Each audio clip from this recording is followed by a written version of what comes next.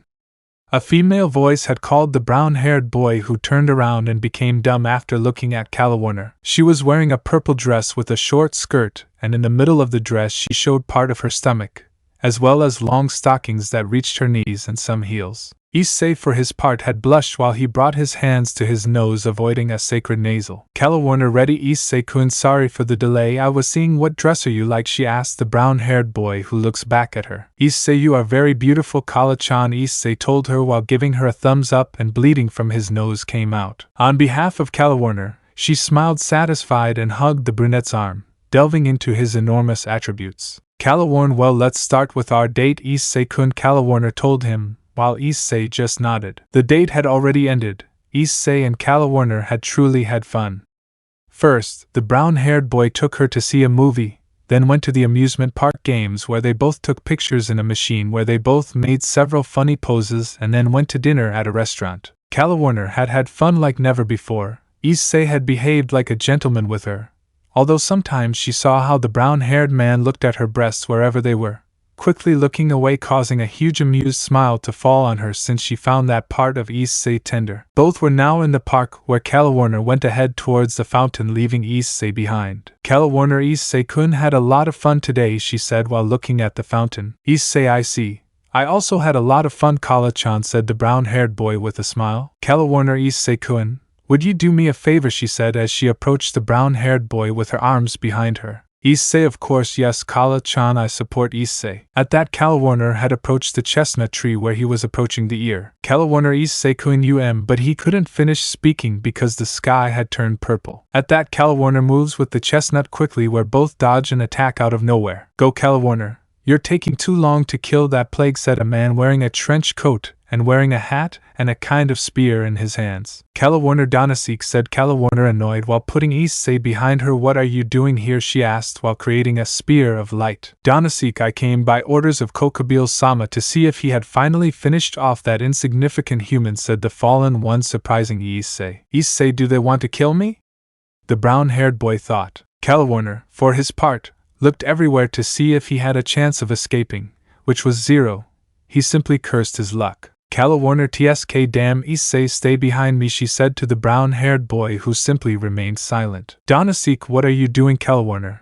Do you think you will disobey Kokabil-sama's orders, said the man while creating another spear of light. Kalawarner, buck them. I never accepted this mission, she said while throwing a spear of light towards the cardio. The man also launched the same attack, where both spears collided against each other, creating an explosion where the man quickly flew towards her. At that point, Kalawarner manages to react in time, creating a spear of light and blocking Donasik's blow, where the two begin to fight. Issei just looked at this with fear and at the same time helplessness. He felt useless for not being able to defend himself alone. Both fallen were fighting side by side, but Donasik was gaining more ground, making Kalawarner begin to retreat little by little, which was taken advantage of by Donasik, who quickly makes an upward slash, breaking the spear of light and making a diagonal movement, making a cut to Kalawarner. Kalawarner, Kyle, the fallen man shouted, making Issei react, who quickly stood up and ran towards the fallen man. Kalawarner fell to the ground as blood was coming out of his chest.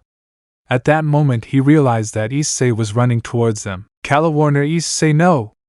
She yelled at him, but it was too late. Donasik had hooked the brown-haired boy's stomach, making him spit blood. Donasik, damn insect, do you really think you can beat me, he said arrogantly while he grabbed the man's hair and gave him a direct hook in the face of the brown, making him flinch. But I don't know, the fallen one stayed there. I returned to throw against Issei wherever he was and began to give him a series of blows to the face, followed by a few kicks to the brown-haired boy's body. Issei was losing blood from his nose, as well as having broken ribs, a black eye, and blurred vision. Donasik, pathetic human, did you really think you could beat me, he said while stepping on Issei's head. Kalawarner, Donasik, leave him, he has nothing to do with it. She yelled at him, while the fallen one stopped stepping on Issei's head to look at Kalawarner. Donasik, HM?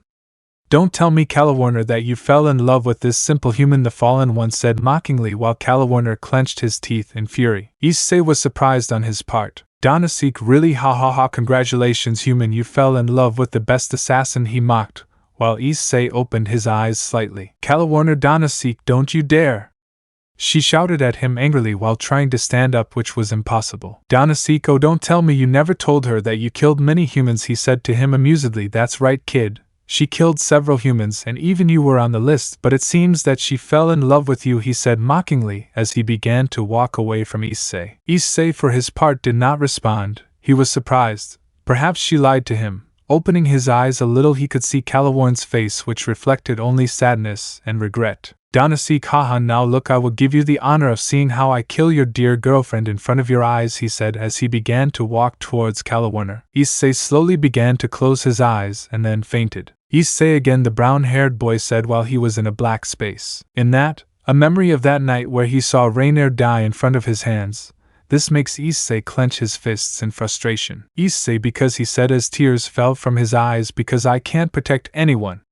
Issei shouted as he fell to the ground on his knees. Issei, because he couldn't protect anyone I care about, he said while crying. You're wrong about that. Issei-kun, a female voice told the brown-haired boy while hugging him from behind. You always helped all the people you loved. You're a great person, Issei, the voice told him. Issei, Yuma-chan, the brown-haired man said, you're wrong. I couldn't help you at that time, and now I can't help Calaworner even less, the brown-haired man said sadly. Yuma, you're wrong, Issei-kun. You can do more than you think, she told him while she moved away from Issei, where the brown-haired man turns around and looks at her. Issei, how? He asked him, how can I help Calaworner with this, Yuma? I don't have magic powers.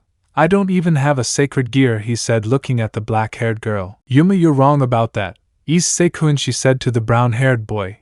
But before he could speak, Yuma stepped forward. You do have magic, she said, surprising the brown-haired boy. Outside Issei's subconscious. Danasike, will Calaworner now die once and for all, this one said. Hey damn, I'm your opponent. A male voice made him stop and turn around, and there he saw Issei, who was standing while he was breathing heavily. Danasike, you're still alive, human. That's a surprise, he said mockingly while Issei didn't respond. Do you want to fight again, huh?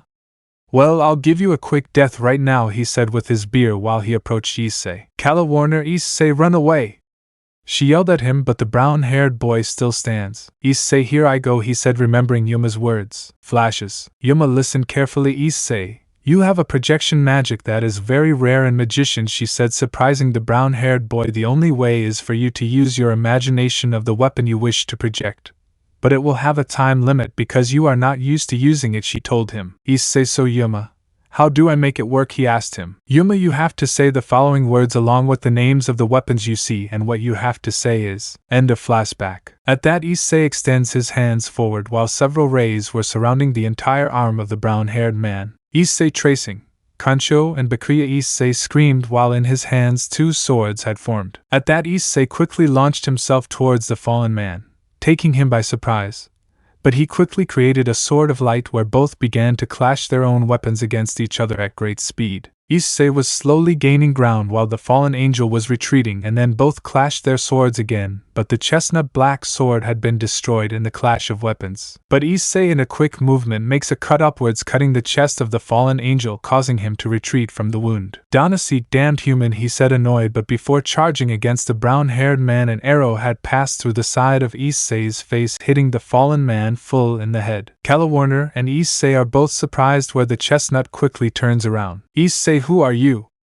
Issei shouted, looking everywhere although he could barely stand. Calm down, boy, I'm on your side, a male voice said. But then the chestnut sword disappears wherever it is and falls to the ground fainting. Calaworner, Issei-kun, this said while standing next to the chestnut tree. At that moment, footsteps began to be heard, where the fallen man looked ahead and saw an albino man with brown skin and gray eyes approaching both of them. Calm down, I can help, he said to the woman. Calaworner, who are you, she asked as she slowly lost consciousness. Chapter 4. The wish I hid in my left hand remains a wish. Issei could be seen standing on top of a building as he looked towards the horizon. I had the illusion that I couldn't wake up. In my right hand is the memory of the sky, the edge of the world no one knows. Now we can see Rias walking through the dark streets of Kuoh, and then she stops in front of a television where she sees herself being ignored by her parents. A tear falls from his left eye. I cantaba la lluvia constant. I was being hit by the never-ending rain. The strength to protect what you want to protect. Now we can see Issei and Rias, both talking quietly on top of the Kuoh Academy building. Debilidad que nos hace creer la weakness. That makes it hard to believe. Accept everything and look for the future. We can see Sakito Citri in the student council room. Brillo valiente as I prolong la mano. Brave shine if I reach out my hand. Stay the night, a night full of scratches. Stay the night. Now we see how Issei is looking at the full moon. Elsewhere, Rias was at home and then saw how both of them stretched their hands towards the sky. Salvos mi vida. You saved my life. I held up the blade and piled up my feelings. The prayer transcends time. Now we see Issei with Calawarner in the occult club, all of them in front of a blonde boy. Your brave shine. The blue star I forgot to shine leaves behind. Now, we can see Issei training with a white-haired man at night where both were fighting with swords. Estaba mirando la sombra. I saw a shadow that would never disappear. Red trajectory passing by. Like a child who knows nothing now. We see how the Gremory entourage was being trained by Rias while behind her was her sister Misako. I was wandering through the never-ending night. The weakness of losing something that cannot be lost. Issei was standing right in front of a door where he was going to the occult club. Fragility that makes it impossible to believe anything. Even if I can't stand up, my destiny continues. When all the Gremory entourage was ready to go, a white-haired woman transported them to another side. The night when the constellations crumble and break down. That's what I've been trying to say in my promise that you're breaking dawn. We can see how Issei was fighting with several girls who were being ordered around by a blonde girl, with an ideal solid that sustains me. If I can protect what I want to protect. Rias was fighting against a blonde man while behind him there was a blonde girl. Accept everything and look for the future. Illumina el amanecer lighting. The dawn. Now we see Issei all hurt while you were laughing. I was hugging him while he was crying. Brillo valiente as I prolong la mano. Brave shine if I reach out my hand. Stay the night, a night full of scratches. Stay the night. Now we see Issei in his fourth alarm clock where his master appears wherever he is and says a few words to him, and then the brown-haired man just nods. You saved my life. I found the light at the end of repeated tears. You saved my life. We can see Issei in front of the blonde where both look at each other's faces face to face where both launch themselves towards each other. Prayer transcends time. My brave shine. Now we see Issei standing on a field full of swords where he was standing in the middle of them looking up at the sky where two swords were stuck behind him. Chapter 4. Training / and being a demon? Issei slowly began to wake up with a terrible body ache. I see you're already awake, a male voice said to the brown-haired boy, making him suddenly turn on. When Issei wanted to lie down without his uncle, his whole body hurt, and he couldn't even move his arms. I think it's better if you don't move. The beating that guy gave you broke 2 of your ribs. So make it easy for me and stay still, the voice said. Issei, who are you? Issei asked. Come on, Archer. And if you ask about your friend, she's fine, she's just sleeping, he said, calming the brown-haired boy down a bit. Issei, I see. Thanks, Archer, the brown-haired boy replied. Why didn't you save? Issei asked him. Archer, I was just passing by, he said. When you feel like you can walk, go outside, Archer said as he walked out of the room. Issei, for his part, could only relax a little, but Hasai still couldn't move his arms enough. Archer, on the other hand, was outside looking at the night sky. While he gave a light sigh and began to walk towards the kitchen where he entered and met a beautiful girl with blonde hair and green eyes. Archer, I see you're already awake, Artoria, said the white-haired man looking at the blonde. Artoria, hello, Archer, she said, with Rias. She was sitting on her bed pacing back and forth waiting for something. Rias? A female voice had called her, causing the redhead to come out of her trance. Rias Aquino, she said, looking at the Asabak who was looking at her with concern. Do you think he's dead? She asked him while Aquino just remained silent. Aquino, I don't know. Maybe he's at home, she said, trying to make her friend feel better. Rias, on the one hand, was clearly worried not only about Issei but also about the problem he currently had and also that his mother is currently living with her. While Rias had a lot of ideas about what would have happened to Issei, a voice brought him out of his trance. Sister, are you here? A voice sounded from the other side of the door, bringing the redhead out of his trance along with the black-haired girl. Aquino, for her part, opens the door where Misako enters with the brown-haired girl's sister Susuka. Rias, Misako, what are you doing here? She said while looking at the redhead who entered. Misako, Rias, have you heard anything about Susuka's brothers? She asked the redhead who remained silent for a few minutes and then spoke to her. Rias, no, she didn't see anything. Why are you asking? She lied. She was clearly very worried about Issei right now. Susuka, why hasn't Issei-chan arrived home yet? After all, it's 11 p.m., and hasn't Issei-chan arrived yet? Tell me the truth. Will you laugh? She threatened, while a purple aura surrounded her. For her part, Rias was backed into a corner, and there was no way out. The next day with Issei, little by little he began to recover the mobility of his body, although his arms still did not respond well. "I see you're already awake," said a male voice from the other side. At that the brown-haired man raised his gaze, and there he saw a boy with white hair and gray eyes, who also gave the brown-haired man a smile. "Issei, yes, although I still can't move my arms," the brown-haired man replied. "What's your name, then?" said the brown-haired man. "Already suck Archer. And what is your name?" he asked while sitting on a chair. "Issei Yamaim Issei," the brown-haired boy replied, but in that he remembers Calawarner, he said. When he stood up he quickly fell to his knees. "Archer, calm down. You still can't move your body well. Now let me help you with something," he said as he walked towards the brown-haired man. "When you used your magic to copy his, you suffered the same damage as me," he said as he put his hands on the brown-haired man's shoulders. Then Issei felt a slight current throughout his body. "Archer, there you are," he said as he stood up and walked towards the door. "Now change into the clothes that are there in the closet and go to the kitchen to have breakfast. Your friend will be there too," the white-haired man replied as he left. Issei for his part stood up and went to look for the clothes in the closet. Wherever he is, he changes and then goes out with a long-sleeved shirt with blue sleeves, while he was wearing black pants. As Issei walked through the courtyard he couldn't have been more fascinated because the house was quite large and had a traditional style. When he arrived at the kitchen, he touched where a pass was heard from the other side.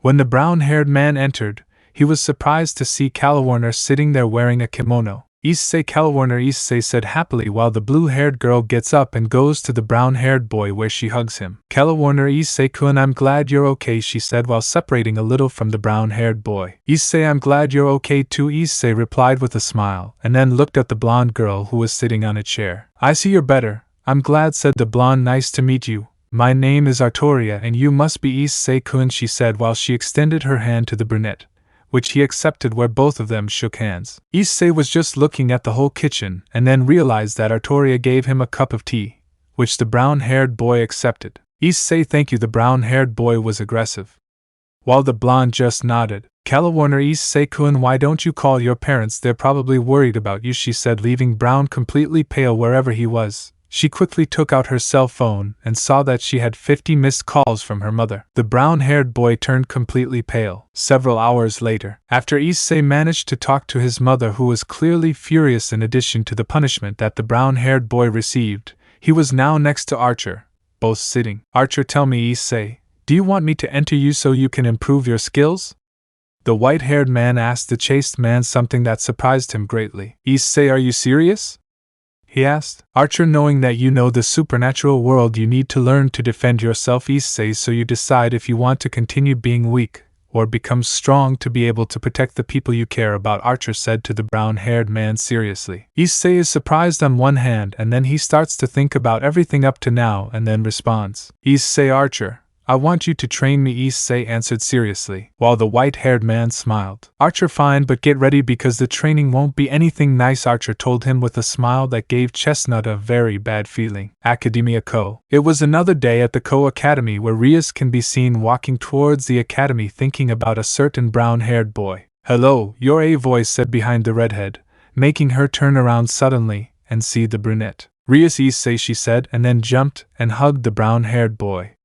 While Issei made a face of pain. "It's okay. I'm glad you're okay," she said happily while Issei just smiled. "Issei and I, let's go," a voice said behind the brown-haired man, making the redhead turn around, and there she sees the brown-haired man's sister Susuka. The chestnut tree separates from her. "Issei, we'll talk later, okay?" laughed said Issei while the redhead nodded. "Rias, come later to the occult Issei club," she said while the brown-haired man only did this and then left with his sister under the redhead's gaze. Alcudamo's club. Hours later, you can see Issei walking towards the club where he arrives at an old building and then knocks on the door where you hear a pass from the other side where the brown-haired man enters, and there he sees the rest of the club. "Kiba Yudo Akano Himajima Kaniko Tuju," and finally you laugh. Issei, "Hello girls and boys," the brown-haired boy greets, while the rest also return the greeting, and then the brown-haired boy sits on the chair. "Rias, well, Issei, the reason why I told you to come is that I want to tell you something first," she said, sighing. "You see, Issei, do you believe in the supernatural?"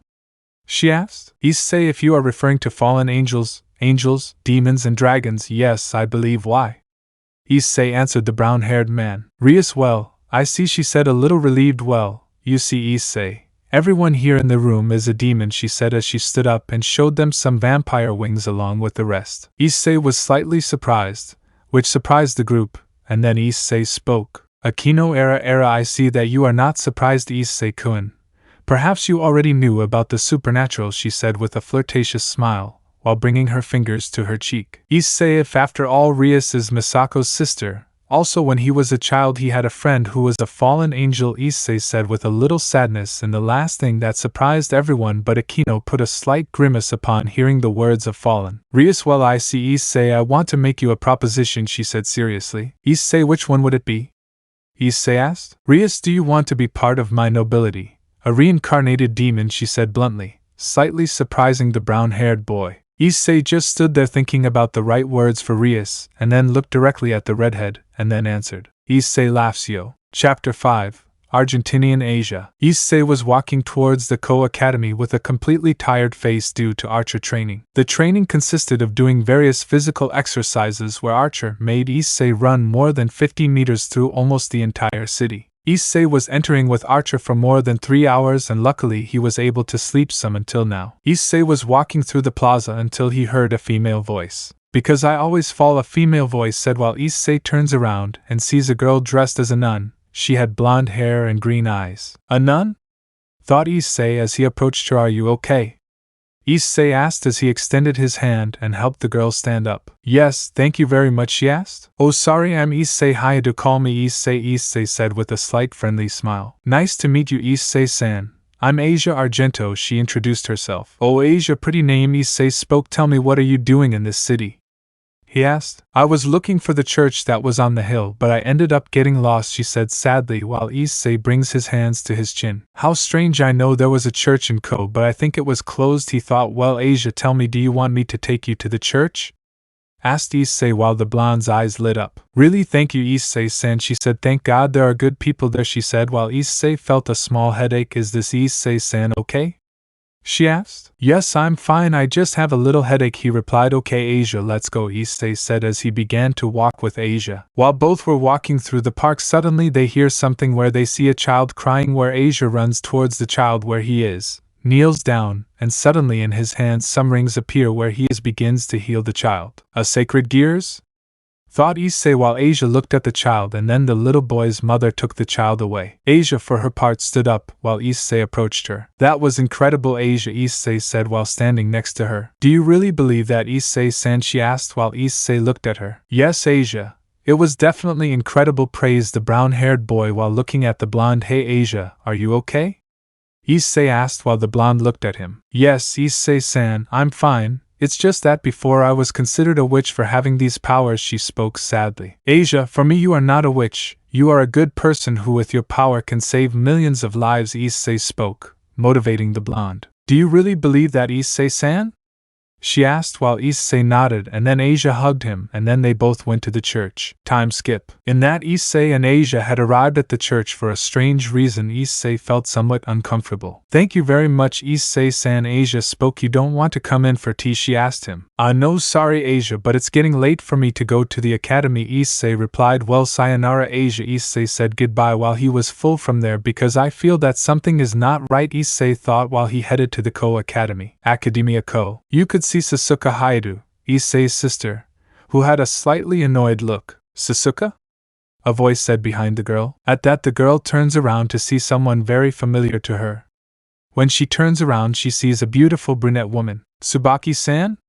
She said. What are you doing here, she asked. For her part, the brunette stood next to her to look towards the window where a certain brown-haired boy was walking towards the hidden building. I see that Ria-sama got a new member, she answered calmly while Sasuke made a face. Yes, although I don't understand why if he doesn't have a sacred gears or something, she said as she left from there. It seems that Sona-sama didn't tell him what magic he has?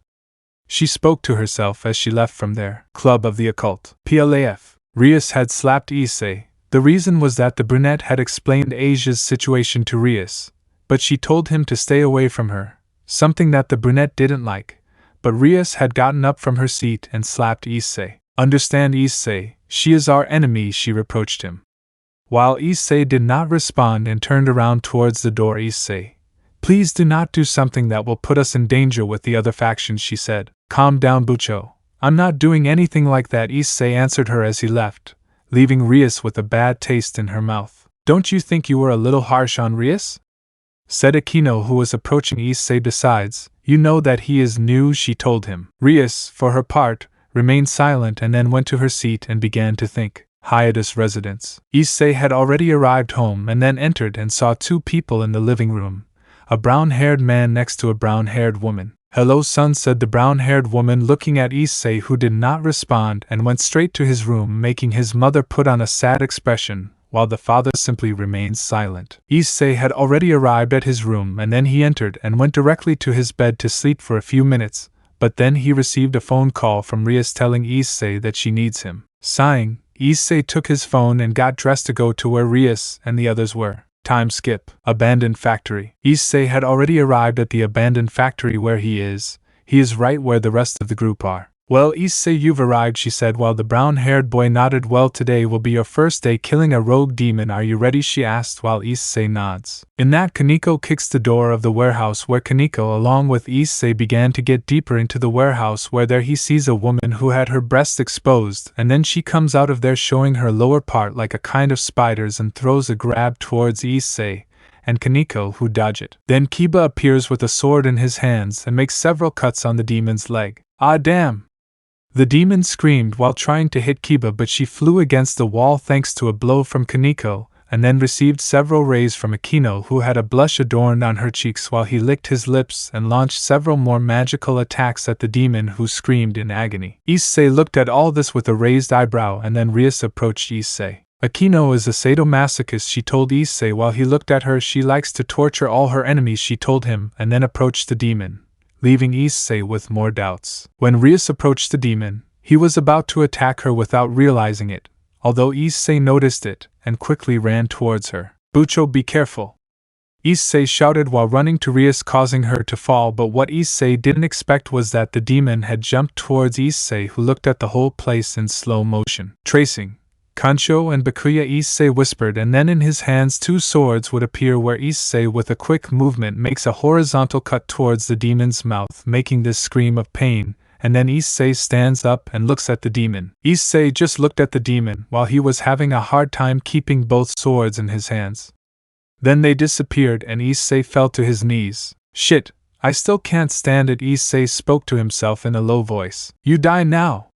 The demon had shouted at him, while launching himself towards Issei, who looked at him for a few seconds, and then saw how Kaneko had stood in front of him with her fists, giving him a blow to the demon's head. Then Kiba cut off the remaining legs of the demon, while Aquino finished him off with a slash, and then Rias appeared in front of the demon, while in her hand a small red sphere was in her hands. This is for cheating my cute pawn, she said while launching the attack at the demon, and then disintegrating it completely. Sigh. It's all over, she said to turn around and see how Kaneko and Aquino were helping Issei. Now you did very well, Issei-kun. Aquino congratulated the brown-haired boy, who just smiled. That was incredible, Issei-kun. I never thought I could use swords. I would also like to have a duel with you another time, Kiba spoke excitedly while Kaneko shook her head. Hee thanks guys, although I'm not used to my power yet, Issei spoke. Then you will approach Issei. You can rest well, Aquino will take you to your house, Issei, she told him while Issei was doing while she leaves with Aquino. Bucho, Issei-senpai's magic is. Kaneko didn't finish speaking since Rias had gone ahead. Yes, Kaneko, Issei's magic is for projection, but it is also for reinforcement, although it seems that he did not notice it, she said while looking at the place where Issei was before, where there was a small crater. Issei-kun will undoubtedly be very important when we fight against Riser. Right, President, Kiba spoke. Rias, for his part, remained silent for a few moments, and then looked at the sky. I think you're right, Kiba, she said, and then left with them in a magic circle. Hyoudou recurrence. Issei room. Issei and Aquino had arrived at the brunette's room, where the brunette helped Issei lie down, where by mistake she could see a scar on the brunette's shoulder. Thank you very much, Aquino-senpai, Issei told him while he was looking at the brown-haired man. Don't worry, Issei-kun, it's his senpai's duty to help Aces Kohai, she said with a smile. But Issei, seeing that smile, realized how much something was there. It was fake. It was the chestnut's thought that Aquino separated from Issei. Well, I have to go. See you later, Issei-kun, she said, and then left, leaving Issei with a lump in his mouth. Akino-senpai, Issei muttered and then lay down on his bed and stared at the ceiling for a few minutes. Sigh. I'd better not think about it and sleep since tomorrow I have to go train with Archer, Issei said as he closed his eyes and began to fall asleep. Chapter 6. Fallen/Saving a Nun. Clank, clank, clank, clank. It was the metallic sound crashing against each other in a courtyard. You could see Issei training with Archer while the other side was Calaworn training with Saber. As long as Issei and Archer were at a safe distance, Archer then launched himself at Issei at a good speed while Issei responded in the same way, where both clashed their swords. But Archer would kick Issei in the ribs, making him take a few steps back. But Archer would launch himself towards Issei again, and without a gram of mercy, he launched several forceful blows towards the brown-haired boy who was barely blocking the attacks. Issei. He's fast, Issei thought while dodging another blow. Archer would quickly make a horizontal cut but, clank, Issei had blocked the attack that had barely left him on his knees. Archer, we finished the training for today. Archer spoke calmly while the sword disappeared from his hand as well as Issei's. Issei for his part fell to the ground while he was breathing a little agitated. Issei, damn, I never thought I'd have to go through this. Issei spoke tiredly while looking at the sky. Archer, humph? Be thankful I was a little soft. You may be a demon, but you still have a long way to go, Archer said as he sat on the ground. In that knowing together with a tired Calawarner had also joined. Saber, well, you've improved a lot, Issei-kun said Saber, congratulating Issei. Issei for his part nods while looking at Archer, who simply shrugged his shoulders. Calawarner, hell, never in my life was I trained like that, complained the blue-haired girl. While Issei just laughs nervously. Issei, he laughs this one. You know you don't have to go to the academy in a few minutes, she told him while pointing at the clock. Issei, or hell, I'm going to be late, Issei said and then ran away from there. While Saber and Calaworn just laughed, and Archer just gave a sigh of tiredness and left the place, leaving both women alone. Academia Kuoh. Rias was walking through the school hallways while several students looked at the redhead like a piece of meat. She was just ignoring them while she was already in the yard and then sat under the tree, where she always hung out with Issei while she was deep in thought. You said a voice had brought you out of your trance where you saw that brown hair. Rias, Issei-kun, you finally arrived, she spoke to him with amusement. While Issei just laughed nervously and then sat next to her where both simply sat in a comfortable heaven. Time skip. After classes, Issei was in the occult club where Rias was going to mention that Issei had a job, which Issei besieged without question, where Akino transported him in a magic circle to a house. Issei, hello, someone asked for a demon, Issei spoke while knocking on the door, but then the door opened by itself where Issei just started to enter, but something told him to stay away from there, although Issei continued investigating. Just as he continued his way, he found some liquid that was on the floor. Issei only saw the other room where he saw some bodies lying down. Are you a demon, Chant said a male voice. In that, Issei sees in front of him a young man with white hair and red eyes, dressed like a priest, and with a peculiar psychopathic smile. Issei quickly got on guard while that guy just looked at him. Issei, hey, why did you kill these people? Issei spoke in a serious tone, but he was clearly nervous, but even so he was able to control himself. For his part, the crazy priest looked at Issei for a few seconds. It's obvious to us, Demon-chan, the mates, because they were counting. Demon, he answered without hesitation. Kaya! Was a shout from a female voice where the brown-haired and the blonde looked at each other, and Issei was pleasantly surprised to recognize her as well as the girl. Issei-san, she said. Asia? Replied the brown-haired boy, who quickly looks at the crazy father. Hey Asia, I didn't tell you that you had to keep the barrier, the father said. Issei, for his part, stood in front of Asia, where a sword appeared, surprising the father, who quickly recognized that magic. It seems that the demon-chan has a very interesting magic, he said with some emotion while taking out a lightsaber and a gun. After that the priest began to shoot at Issei, who with his sword began to block some of the shots, while the father launched a thrust directly towards the chest of the brown-haired man, who quickly related and blocked the attack. Wow, what good reflexes, but it's still not enough. He shouted with the heel to launch himself towards Issei again. Issei slowly began to lose ground. On the one hand, the priest took advantage of this to kick Issei in the stomach, making the brown-haired boy retreat, who quickly recovered. He's fast, Issei thought while he was dodging several stabs. Issei quickly blocks another blow from the priest where both began to forge. But before Issei could make a move or two, his father had shot him right in the knee, causing Issei to fall to his knees. Ha ha ha, you were someone interesting, but now died Demon Chow. The priest spoke just when he was going to give him the final blow. Asia had taken the lead. Father Fred, stop please, she said. Issei-san is not a demon like what you said. He is a good person, Asia spoke. As Asia, Issei said Fred for his part. What did you say, Asia? Fred spoke, and then he grabbed her by the neck, where he then began to tear her clothes, where she screamed in terror. Asia! Issei shouted as he tried to stand up but couldn't. Just when Fred was going to grape Asia, he flew to the other side of the wall, where Issei sees who it was and saw Kaneko with Kiba. The latter jumped to stop Fred. At that, he feels like someone is healing his wounds. He sees that it is Asia. Asia, said Issei, while the latter looks at her with a slight smile, and then Issei is pulled by Kaneko. Wait, Kaneko, I'll talk wherever I am. Go to Asia one last time. Asia! Issei shouted, and then they disappear from their Club of the Hidden. When they arrived at the Hidden Club, Kaneko let Issei fall to the ground. He simply clenched his fists in frustration. He then asked Rias to help save Asia, which she flatly refused. Issei simply left in silence. Already in the church, Issei was at the entrance, where he got rid of 2 guards to then see Fred in front of him. Ha ha ha, you came, you piece of shit, he spoke with emotion, while looking at Issei. Although it is somewhat late since that nun is going to end up dying, he said with the curly trace on. Issei whispered, where his 2 swords appeared in his hand. Oh, this will be very fun, ha ha ha ha ha, laughed madly while Issei spins his sword and then throws at a good speed. There was Fred, who quickly reacts and begins to block Issei's violent attacks. Both of them engaged again in a battle where Issei was moving at great speed. For his part, Fred did not expect Issei to increase his speed in such a big way, which got him into serious trouble. But he still didn't stay behind, and he launched himself against Issei again. Clank!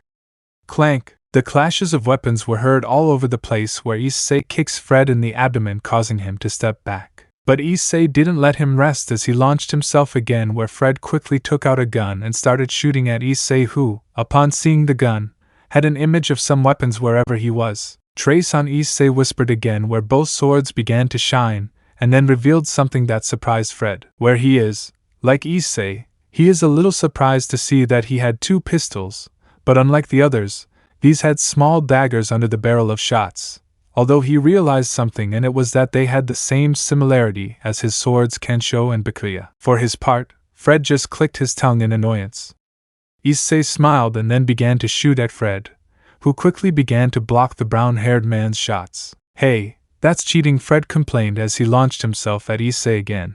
But Issei blocked with his gun, where Issei quickly pointed the other gun right at his head. Bang! Suddenly blood began to flow from Fred's forehead, where he could see a line of blood, while his pistol fell heavily, as did his weapon, while Issei fell to his knees, while his weapons disappeared. Shit, that hurts, said Fred while holding his forehead where he is and looks at Issei for a few minutes. This doesn't end here. Do you understand?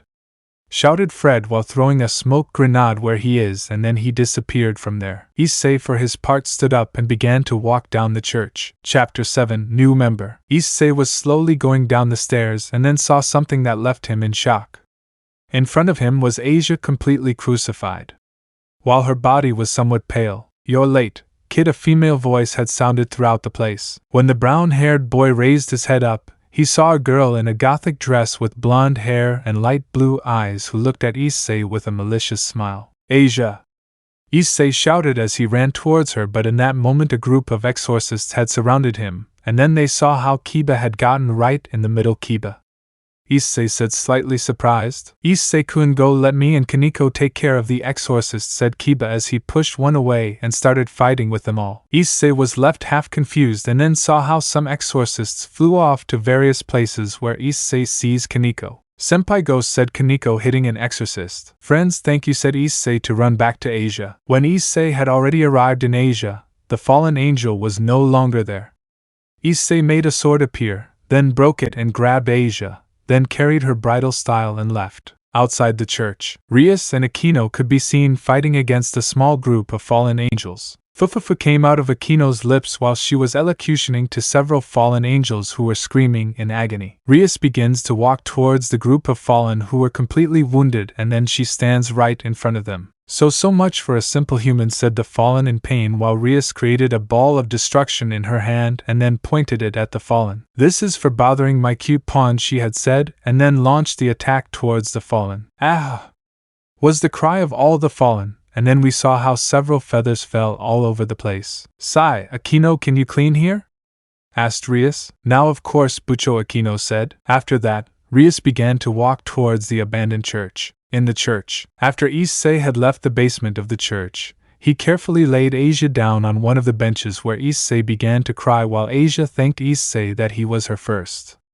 After that, Asia only began to close her eyes little by little and then finished closing them. Issei just clenched his fists in helplessness as he cried. It's a shame, said the same girl where the brown-haired boy just stood up and walked towards the blonde and then stood still there while his hair was covered. What Eris, you filthy demon. Are you crying over a simple girl, said the fallen boy with amusement. Trace-on, Issei said in a low voice, and then 2 swords had appeared in Issei's hands. Who takes them? The fallen one smiled arrogantly while showing her fingers the rings she had in her possession. You think you can do something on me to the great Middled? Ha ha ha ha ha, demon dies, said the one now known as Middled. At that, Middled created 2 spears of light with his hands and launched himself towards Issei, who had quickly reacted and had blocked the attack with Kansho and Bakuya. At that, Issei began to run towards Middled, who upon seeing Issei quickly reacted and launched another spear of light towards the brown-haired boy, who dodged it again, and then he threw several blows at him, but Middled had dodged just in time but could not react in time and had received a deep cut across his chest. Oh! Middle Grito. This is for bothering me, said Issei, cutting Middle again. This is for having done to Asia, roared Issei while he had cut a piece of the fallen wing. Jaya! Middled screamed in agony as he fell to the ground. After that, both of Issei's weapons disappeared, and then he walked towards the wounded Middled, who, upon seeing Issei, quickly began to walk towards the wounded Middled. Trace on, Issei had whispered, and then in his hands appeared a black sword with several red touches. After that, Issei was slowly covered by a totally dark aura, surprising the fallen one a lot, who saw Issei raise his sword upwards and look directly at the fallen one. I'm impossible, that is the Excalibur, she said with terror, while a large amount of sacred and demonic aura were surrounding Issei. Then Issei begins to open his eyes little by little, greatly surprising the fallen one. His eyes had changed radically. Now they were completely yellow eyes. Excalibur! Issei shouted and launched a powerful magic attack towards Middled. Jaya! Was Middled's shout. Boom! A huge explosion had occurred throughout the church, creating a huge smoke screen. Little by little the smoke screen was clearing to reveal half of the church still standing, while Issei continued standing there with the Excalibur in hand, while a few meters behind were Rias with Kaneko, Kiba and Akino holding a dead Asia. After that, the Excalibur disappears from Issei's hands where it is and falls totally unconscious to the ground, where Kaneko and Kiba quickly run towards Issei. Rias looked at all this totally surprised. You laughed. Akino's voice had brought him out of his trance. Akino is wearing the same thing as me, right? Rias asked. Akino just nods and then looks at Asia. What will we do with her, Rias? Asked Akino, looking at Asia. At that moment, Kaneko had arrived with some rings on her hands, where Rias takes it and looks directly at Asia. Sigh, if my pawn tried hard to save her, it would be nice if I fulfilled this little whim, said Rias. Time skip. After several minutes where they had cleaned up all the mess from the entire church, Rias had ordered Kaneko and Kiba to take Issei to his house. Then he goes and talks to Asia and explains the subject of demons, etc. I see you're here, Rias, a female voice said behind Rias. I see that Sona and Masako have arrived, said Rias. When you laugh, turn around and see your sister with Issei's brothers, as well as Sona and her entourage. What happened here, Rias? Asked Masako, looking at the redhead, who just sighs. There is something to talk about, and it is very important, but let's go to the club, she said, while making a magic circle, and they all go towards the Alcudamo's club. Without anyone noticing, a few meters from the church, a hooded figure could be seen with a bow in hand looking at the destroyed church. Humph came out of the person's lips as he made the arch disappear, and then looked up where there was a person floating with a pair of light blue wings looking at everything with his arms crossed. The White Emperor, if I remember correctly? Thought the hooded man before he disappeared from the place. Occult club. When they had arrived at the hidden club, Rias told Aquino to make some cups of tea, which the brunette had agreed to do, whereupon Rias began to explain everything that had happened in the church and so on. The two queens of their respective clans had been slightly surprised, as well as Issei's brothers and his nobility, by what had happened. After that, Kaneko and Kiba arrived, where they separated from everyone, where Aquino brought some cups of tea along with some cookies and served them all. "I see," said Misako. "And something else I want to tell you girls," said Rias. "And what would that be?" asked Sona. Rias looks at Aquino and her nobility for a few minutes, who nod. Sigh. "Well, what I mean is that Issei had the same original Excalibur," said Rias. As Sona and Misako and the rest opened their eyes suddenly while they choked a little. "What?" Misako shouted and said. Then Rias began to tell everything that had happened in the church, and what he had heard from the same fallen. Pip pip. The alarm had sounded where Issei slowly begins to open his eyes wherever he is. He turns off the alarm clock. After that, Issei gets up suddenly while he begins to breathe heavily while he brings his hands to his chest while he feels a deep headache. Asia was the only thing Issei could say while he squeezed his hands tightly. Issei only looked at the clock for a few minutes before standing up, but when he was about to walk, he fell to the ground. Grr, he groaned a little in pain as he stood back up. "I forgot that I used the projection too much," Issei thought. Issei sits back down on the bed as he takes a few breaths and then gives a heavy sigh as he looks at the window. "Get up, Issei, you have to go to the academy," shouted his mother from the other side. Issei just sighs and then changes clothes and goes straight downstairs to have breakfast with his family. Time skip. Academia Kuoh. "Nice to meet you all. My name is Asia Argento," the blonde introduced herself, while several students were screaming wildly and Issei dropped his pencil from his mouth. Chapter 8. Chapter 7. Phoenix. It had been 3 weeks since Asia had started the Kuoh Academy, although it must be said that Issei was slightly surprised to see the former Moja alive, although he was happy. The 3 weeks for Issei had passed very quickly, where the brown-haired man had trained with Archer and Artoria along with Calawarner, where both could be said to have greatly increased their powers. In Calawarner's case, he could maintain a fight with the two individuals, as well as his magic and resistance had increased considerably. Although Calawarner had never specialized in long-distance magic, she was very well helped in that area thanks to Archer, who taught her long-distance shots. In Issei's case, his hand-to-hand combat increased considerably, as he could use trance on 5 kisses, although in the area of magic he was still disgusting. Since he didn't have magic, Issei had managed enough with the Gremory group, where they taught him how to cast basic spells, thanks to Aquino, who explained a little about the subject to him. Just like he also trained with Kiba, where both were almost equal in terms of power.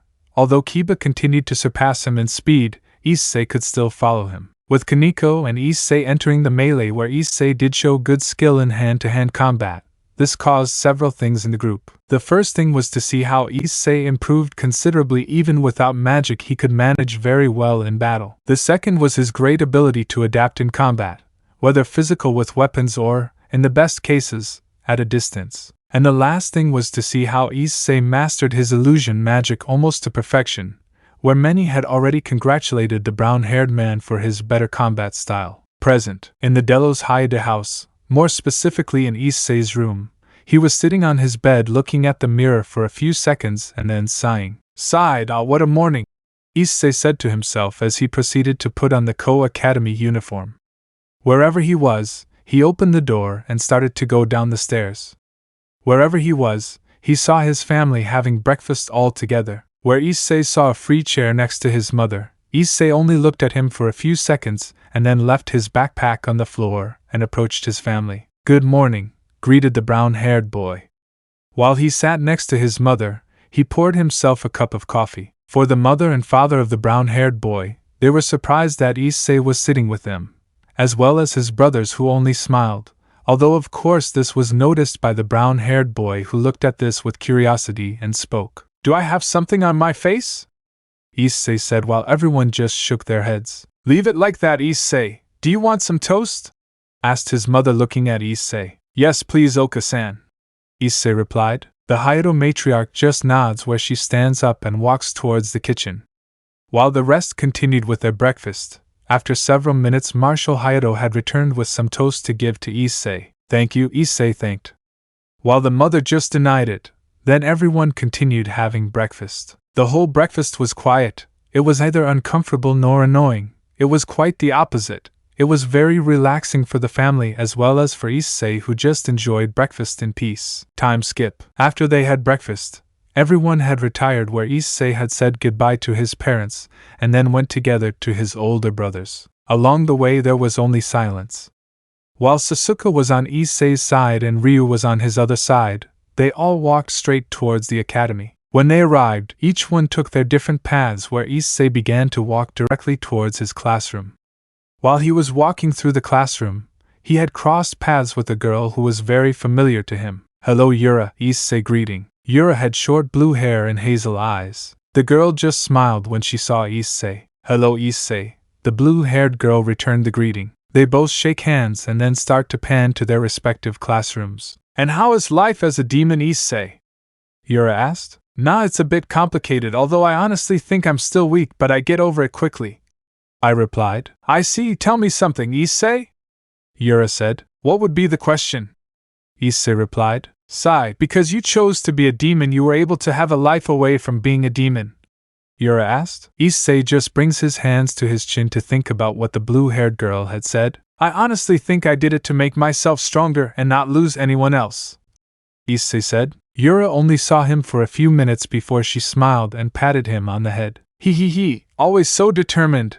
You know something, Issei, you interest me a lot," she told him while winking at him. Issei just didn't know how to respond to this. After several minutes they had arrived at their respective classrooms where Yura had said goodbye to Issei, where the brown-haired boy had entered his classroom. "Sigh, this day is going to be very long," said Issei as he entered his classroom and went straight to his desk. Time skip. The day had passed so quickly that the brown-haired man was now returning to the occult club after having signed a contract with one of his frequent clients. This client was called Miltan, a man who really liked magical girls. The brunette had already met him for a while, and they both spent their time watching magical girl anime. Issei had already arrived at the occult club where Issei tried to enter the club and then opened the door. "Bucho is back, and I have the contract," said Issei as he entered the office, and there he saw Rias, who was sitting on her desk. "Is Bucho okay?" When Issei had called him, this had taken Rias out of his thoughts, who looked at Issei for a few seconds. "I see, are you back yet?" Rias said. "Bucho, something is wrong with her, she's very thoughtful," said Issei. Rias just shakes her head and then she puts on a smile while looking at Issei. "Don't worry, everything is fine, you can leave," Rias said. Issei, not very satisfied with this answer, just nodded and left the club, leaving Rias alone, who leaned back while giving a light sigh to the air. "What am I going to do now?" she said to herself as she clenched her fists. Hyoudou residence. Issei was already in his room, lying down looking at the ceiling of this same room, thinking about some things, and then a magic circle formed in the room where rivers came out of there. "Rias, what are you doing here?" Issei asked. "I see, quickly take my virginity," you said as you began to undress. Issei looked at all this confused, and then Rias threw herself at Issei, who couldn't react in time, where Rias began to kiss Issei passionately. Then they both stand up, leaving a trail of saliva. "Rias, what's wrong?" Issei asked somewhat nervously. "I see," she threw again. She became Issei. Issei was just thinking all this with confusion, where then the brown-haired boy takes Rias's arms and pushes her away. "Rias, what's happening to you? This isn't your true reaction," Issei told her. Rias began to blink for a few minutes, and then she realized what she was doing. "I'm sorry," she said. Issei just shakes his head as he looks at Rias. "Hey, what's happening to you? Is this not normal for you?" Issei asked. "But before you laughed I spoke, another magic circle had appeared in the room where a beautiful woman with silver hair came out wearing a maid uniform. Oju-sama, what would your brother say if he saw you in this situation?" The silver-haired girl spoke in a reproachful tone. "Grayfia," Rias said. On the part of the silver-haired girl, she only began to grab Rias's clothes and then looked at Rias and Issei with an analytical look. Issei, for his part, was only looking at the silver-haired girl, not obsessively but also analytically. "I see, I'm sorry about what happened tonight," Rias said, bringing Issei out of his stupor. He looked at her. "So please forget what happened tonight. Tomorrow I'll explain it to everyone at the club." After saying that, Rias stood next to Grayfia, where both of them left in a magic circle, leaving only Issei, who brought his hands towards his head. "What the hell is going on?" Issei wondered as he turned to settle down to sleep. "What's wrong with you?" the brown-haired man thought. Time skip. It was another day at the Kuoh Academy where Issei had been called along with Kiba, where they were both going to the occult club. Hey Kiba, what do you think is going on? Issei asked. I don't know, Issei-kun, I also have the same doubts as you, replied the blonde. At that point, both had already arrived at the Occultimo's club, where both had entered the club and then started walking towards the Rias office. When they entered, each one went to one side.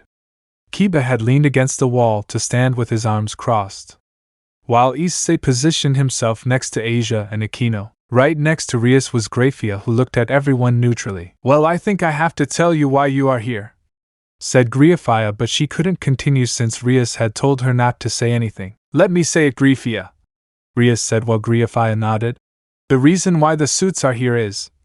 But she couldn't continue speaking because a magic circle had formed in the middle of the room. This magic circle was golden in color, where everyone's gaze had changed from Kiba to a serious one, Aquino to an annoyed one, and Kaneko to a neutral one. How did I not realize before? Kiba had whispered to himself, being heard by Asia and Issei. After the magic circle, a person had come out of there. This person had blonde hair, wore formal clothes, and had a look of superiority and arrogance. It's been a while since I came to the human world, said the person. Penhex, you said with some hatred. Then the man looked in front of him, more specifically at Rias, where the man just smiled big, causing some annoyance to Issei. How long, my dear, you have been? Said the man as he approached her. Razor, said Rias, looking at the man with disgust. The now known Razor just smiles widely. What's up, aren't you happy to see your beloved fiancé? Said Razor, leaving Issei and Asia in shock. Chapter 9. Training and beginning of the game rating. Everyone in the place was totally tense. Issei was standing right next to Kiba, who was seriously watching the whole development, while Aquino brought a cup of tea. Razor, for his part, takes the cup of tea and begins to drink it. Delicious as always, Reina Gremory, said Razor. Thank you very much for your compliment, said Aquino with a fake smile. Razor, for his part, was just groping Rias until she abruptly stood up. Razor, that's enough. I already told you that I'm not going to marry you, you said. Razor just looks at this and then stands up. Do you think that by opening up to marriage you will laugh? What will your family think about this? Said Razor. Razor, I recommend that you don't mess with my family. You all think that I need protection from them. Well, you're wrong, Rias said, looking at Razor. Stop being stupid, laugh. If you don't want to come to hell the good way, I'll have to take you to Bad Wings, said Razor, taking Delo's arms. Laughs.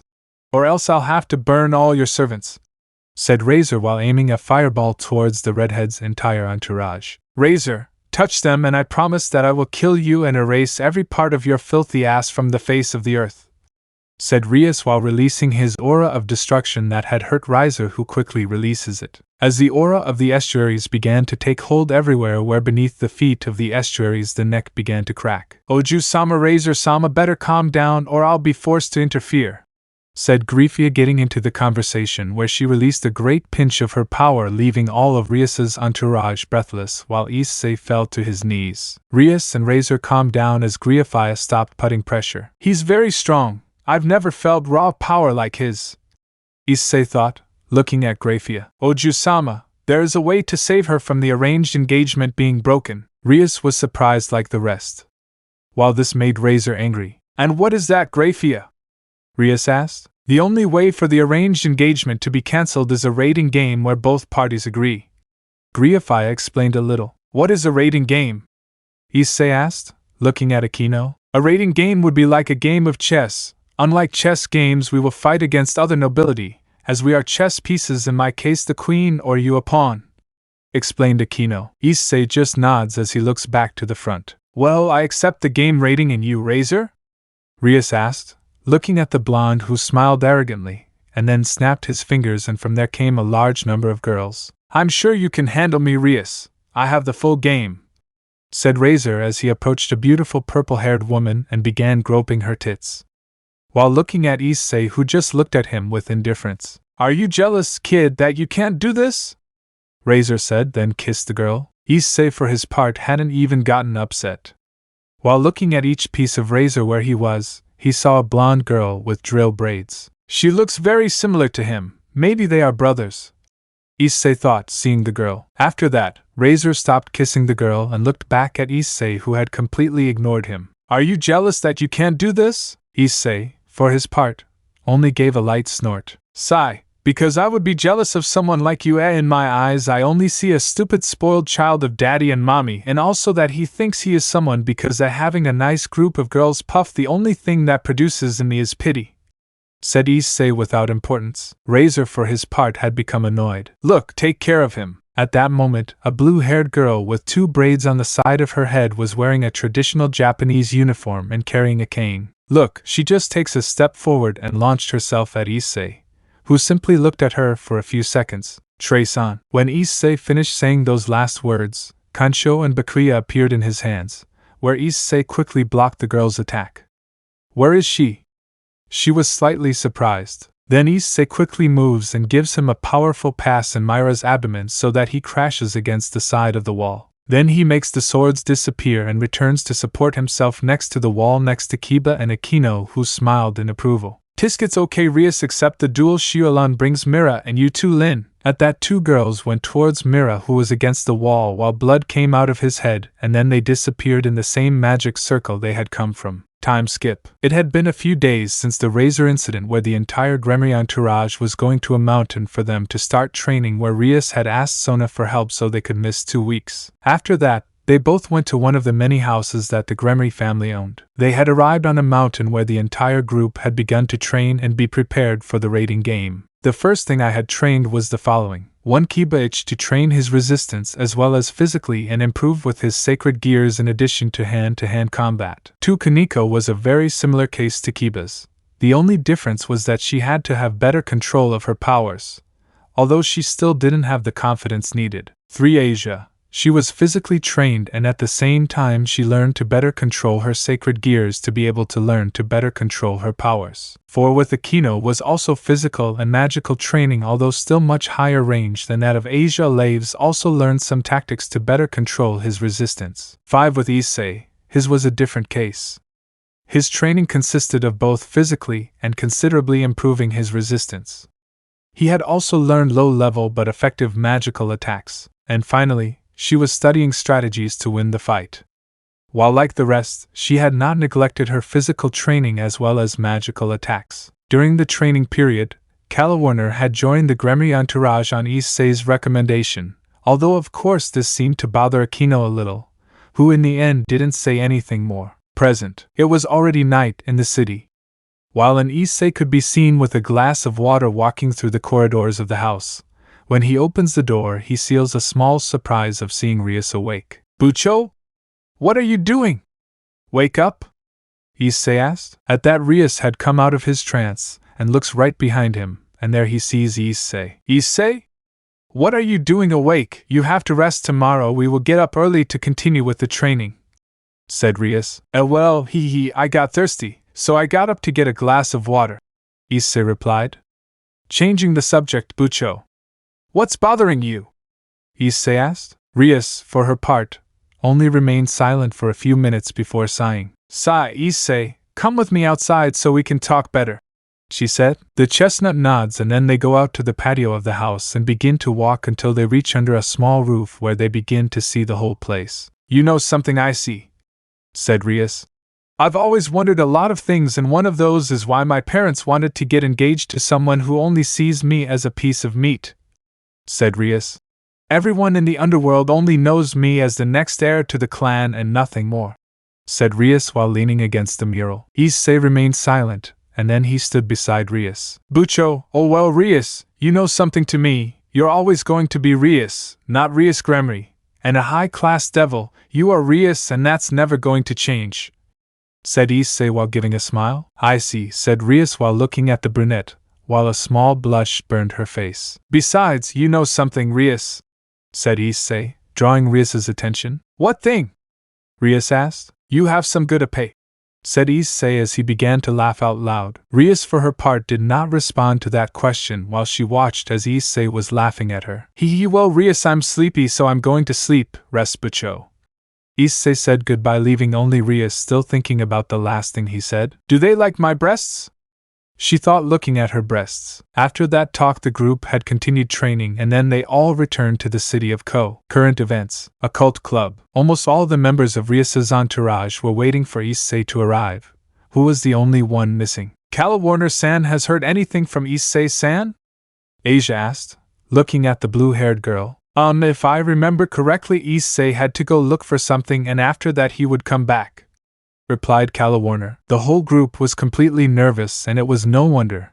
This will be their first ranted game. After that, a magic circle had formed in the room, and from there Grayfia came out. Is Rias-sama ready?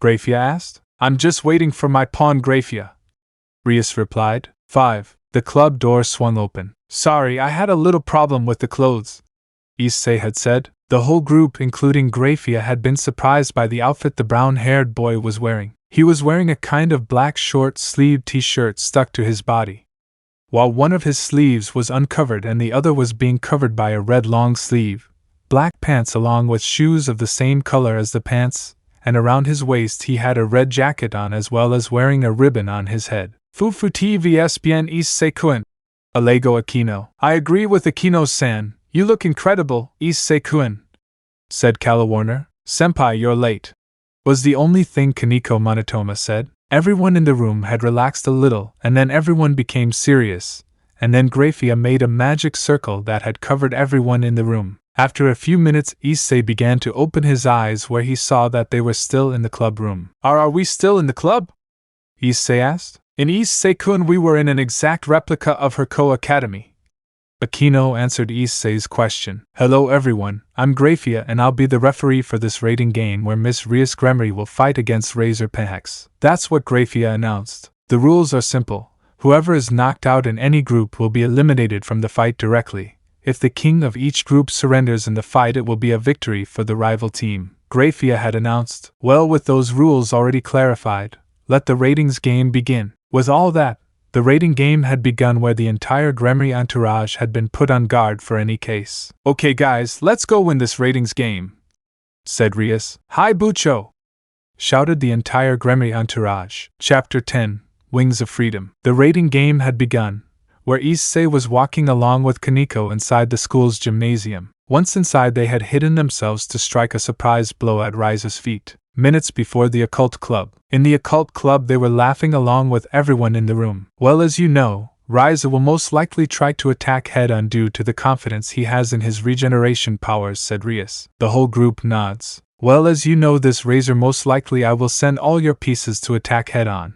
So Issei and Kaneko, you two will go to the school gym and leave them completely injured so that Aquino can do her part, said Rias. It's okay Buchos, said Issei and Kaneko. Current events. You can get out of there now. We know you are hiding. A voice had caught the attention of the two boys who looked at each other, and then they were in front of a group of girls. Two of them were girls, while the other was looking next to her was a girl with an Asian dress, and she was looking directly at the two individuals. I see that you have arrived here. I am Xiaolun Tower of Razor-sama. A woman with black hair and light blue eyes appeared. Then next to her were two girls who had saws in their hands. Senpai, I'll take care of the rook, you take care of the pawns, Kaneko said. Issei nods and then moves away from Kaneko where the two girls had thrown themselves at the brown-haired boy. Trance no, in the hands of the brown-haired man his two swords had appeared. At that the two girls had taken out Musto's clothes and had launched themselves against the chestnut. Using their swords, Issei began blocking their attacks slowly and calmly, where he jumped back and using his reinforcement magic, he threw his two swords towards the girls. Those who quickly dodged the attack where it is, took advantage of the fact that he did not have the swords and ran towards Issei, who only had a small smile on his face. When both girls were about to hit Issei, a sword had appeared in his hands. Blocking the attack of both bikers, Issei tensed all his muscles in a great way. His veins were marked, and on the ground where he was, a mini crater had formed. Both girls are greatly surprised, but Lin receives a kick directly in the stomach, causing her to fly away. Lin! She shouted worriedly, but Issei was behind her, where she realized something was too late, and jumped but still couldn't avoid the cut on her leg. TSK clicking his tongue, Issei stands up and looks at them. Placing his sword on his shoulder, he looks at both women, who looked at Issei with annoyance. Are you angry? He spoke with a mocking touch. Both girls look at each other and nod, then prepare to attack back. "Sai, what does it matter if they come?" pointing his sword at both women who rushed towards the brown-haired man at a good speed, taking Issei by surprise. He manages to react just in time, blocking the first blow. But the other girl appeared right behind Issei where she was about to cut him. But Issei manages to move in time, where he makes both blades collide with each other. That thing was close. With some relief, Issei stands up again and makes the sword disappear. "If this continues, I won't be able to use it much longer." Issei thought it would be a mind. The truth is he had no intention of making the battle longer. In that, both girls rushed against Issei, where the brown-haired man managed to roll against the ground and then create a sword, where he quickly made a cut on the girl's back, who quickly gave a grunt of pain, while the other sister went against Issei with a saw, and then threw another cut where the brown-haired man only blocked it with the sword, kicking right in the right leg, making the girl fall to her knees, and then Issei stabs the sword in her chest, making the girl fall to the ground bleeding. "Sai, if I really thought it would be harder," the brown-haired man said to himself as he began to go outside, followed by Kaneko. At that, a huge explanation had been generated in the place where Issei turned around, and in the sky Akino saw that she was dressed in a priestess outfit. Issei looked at Akino's breasts for a moment. "Look at the size of those things. They will be comfortable for no bad." "Issei, don't think those things now," Issei scolded himself while turning around. "Perverted senpai," said Kanijo contemptuously as he walked in front of him, but in that boom, an explanation had managed to impact Kaneko, where Issei quickly stands up and looks in the sky at the Queen of Razor. "Damn you, wretch!" Issei shouted angrily. "Issei-kun, see, I'll take care of her," Akino said, while Issei looks at her for a few moments, and then nods and leaves that place. At the base, Ria sat on her couch with a slight smile of amusement, then stood up. "Asia, let's go. It's our turn." Rias began to leave the room, followed by the blonde. Elsewhere, Issei was running next to Kiba, who had eliminated several pieces. Then they stop where Issei is surrounded by several girls. "Sai, don't they get tired of going out everywhere?" asked Issei. Quickly launching herself towards the brown-haired girl was a girl with short brown hair. She was wearing half a mask. Issei was barely dodging the blows wherever she was. He quickly reacts and gives her a powerful kick in the abdomen, making her take a few steps back. At that, Issei will quickly follow, where he dodges a powerful backstab, where Issei sees a beautiful girl with long blue hair and golden eyes and was carrying a huge sword. "Damn, that was close," Issei thought with relief as he looked at the others surrounding him. "Well, it would be better to use that," Issei thought as he put himself on guard. In that, the same girl quickly attacked Issei without any passion, where the brown-haired man reacted quickly and made a huge leap towards the sky, where he used his protection magic and made a bow with a strange arrow appear where he pointed at everyone. The arrow was launched, and it divided into several parts, where all the girls except the blonde girl were affected. Issei falls on his feet and sees that all the razor pieces were left out. Boom! An explosion arose on the other side of Issei's side, where he saw Kiba disappearing into particles of light. "Tsk, I'd better hurry," Issei said as he ran towards the building where Razor was. With estuaries, Rias was launching powerful destruction attacks towards Razor, who was regenerating more and more. Then his winged queen Eubelina arrives again next to him. "I already told you, Rias. Give up. You can't do it anymore," Razor said arrogantly, looking at Rias, who clicks her tongue. "Bucho," a voice said, while Rias saw Issei go down some steps and then ran towards her. "I see," said Rias, slightly surprised. "Are you okay, Rias?" asked the brown-haired man, still without looking at her. "Yes, I'm fine," she replied with a smile, looking at her pawn. Issei nods as he looks at the blonde in front of him. Rias stands next to him. "List of rivers?" I asked this. "Ready, I see," she replied. Both just smile, where Issei takes out two swords and Rias charges in his hands powers of destruction, while Razor just smiled, amused by all this. Chapter 11. End of the raiding game. Issei and Rias were staring at Razor, who had a superior smile on his face. On the other hand, the brown-haired man never took his eyes off the beautiful woman with hair for pure. "This is very difficult. I don't think I can hold on any longer," thought the brown-haired man. Although he didn't say it out loud, he was making a real effort to hold his swords. His body kept shaking. "And laugh? Well, what are you waiting for?" And at that same moment, Rias launched a powerful magic attack towards Razor, who only limited himself to receiving the attack. A small explosion had been generated. Now Issei ordered the brown-haired boy. Issei began to run towards where the Queen of Razor was, and then he jumped into the sky, where the brown-haired man with the sword in his hand launched an ascending blow towards Eubelina, who with her staff in hand blocked the attack. They both went out of the area where Rias and Razor started fighting. On the other side of the place, you could see Calaworn, with a bow in her hand where she created a light arrow, where she begins to point towards where the battle was. Sigh, here I go, I mentioned Calaworn, stretching the arrow where a flash appeared in his eyes. Breathing and relaxing his muscles, he aimed straight at the battle site. Rias versus Razor. Both were looking at each other. The other Rias created a magic circle and launched a powerful magic attack towards Razor. Whoever doesn't get hit, Rias launches another attack. But Razor doesn't get hit. Rias creates 2 magic circles and launches another attack. But Razor doesn't get hit. That's all, my dear Razor? Razor spoke mockingly. Rias didn't respond. Her eyes began to shine brightly. Then a slight smile appeared on her face. What's so funny to you?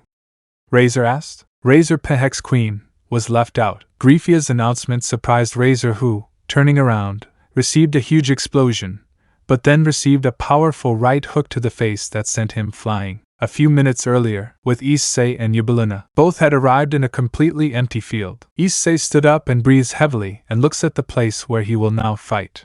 You think that moving away from where Razor-sama was, he will lose his pathetic, mentioned Eubelina. I haven't tried it yet, Issei mentioned with a smile. Pathetic, you're just a faker, said Eubelina. Creating several magic circles, she launched several direct attacks towards where Issei was, who quickly made swords appear and began to block the magic attacks. The chestnut tree begins to block all attacks. TSK, what an annoying boy. Creating several magic circles around her, Issei quickly makes several swords appear, surprising Eubelina. Now!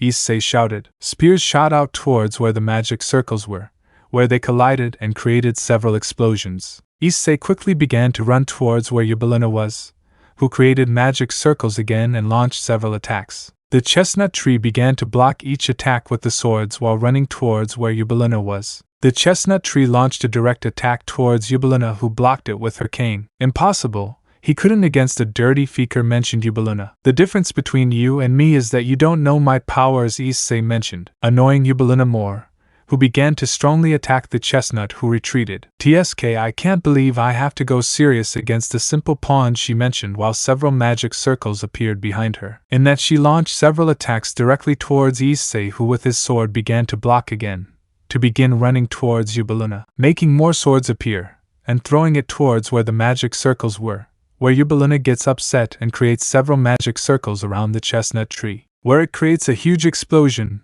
Then April's eyes widen in surprise and looked towards the sky where Issei was, being covered by something violet. Ro Ajax came out of Issei's lips, who began to fall towards where Eubelina was, quickly creating more magic circuses and starting to launch various attacks. He began to block and dodge the attacks in the sky, where he makes a sword appear. Giving a shout, Issei cuts off Eubelina's arm. Eubelina opened her eyes in surprise, and then Issei made another sword appear in his hand. How is it possible that you lose against this faker? She thought, and then received a powerful cut. Issei stood up and then his swords disappeared and he breathed heavily. I did it, I definitely did it, but my legs aren't responding. Issei falls to his knees and breathes heavily. Slowly closing his eyes, he then heard an explosion, which made him open his eyes and look where it came from. You'll laugh, Issei thought as he tried to stand up. Current events. Rias was breathing heavily. She had a few burns, while Razor was very calm, looking at Rias with his superiority. It's pathetic, you laugh that you keep doing this, Razor mentioned. Do you think you'll keep humiliating yourself? Rias didn't respond.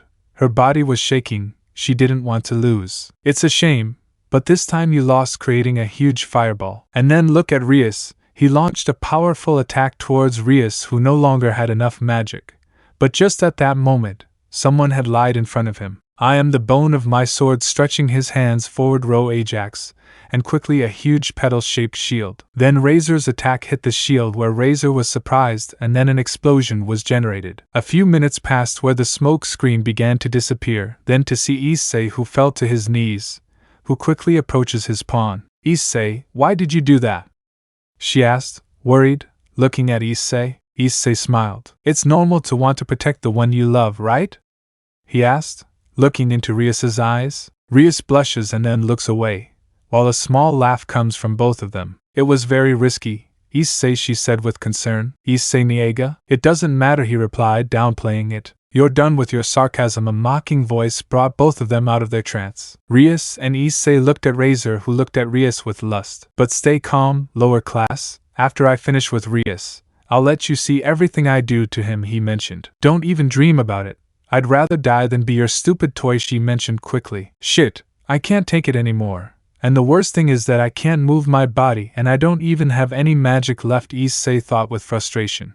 Do what you want, but step aside, a female voice said. Rias just laughs for Razor to open his eyes in surprise, then Rias runs his face where a violet glow, where an arrow, that pierced his stomach. What hell, said Razor as blood came out of his stomach. I'm bleeding, he said, surprised. Just when Razor was about to attack Rias, several arrows pierced Rias's body, who fell to his knees. Several arrows pierced his legs, stomach, arm, and shoulders. Before Razor spoke, Rias charged a magic circle and threw it towards Razor, where an explosion was generated. Razor Pehex, the winner is disqualified, Rias Gremory. It was Grayfia's announcement, who was quite happy. Rias cried and hugged Issei, who made a moan of pain. Sorry, she said, embarrassed, while Issei just laughed. No problem, Rias said. Issei, but you know something? I'm very sleepy. So wake me up when you celebrate, mentioned Issei, and then fainted. Rias takes it, and then Issei disappears into particles of light. Thanks, Issei, and all of you, said Rias happily. With Calaworn. Calaworn just sighed,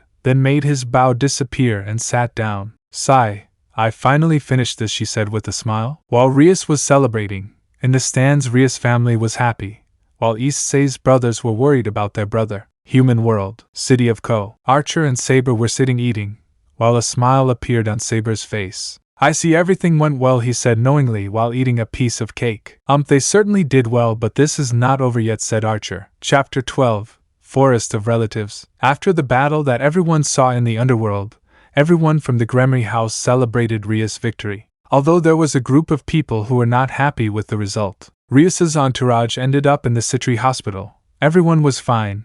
They had some small wounds.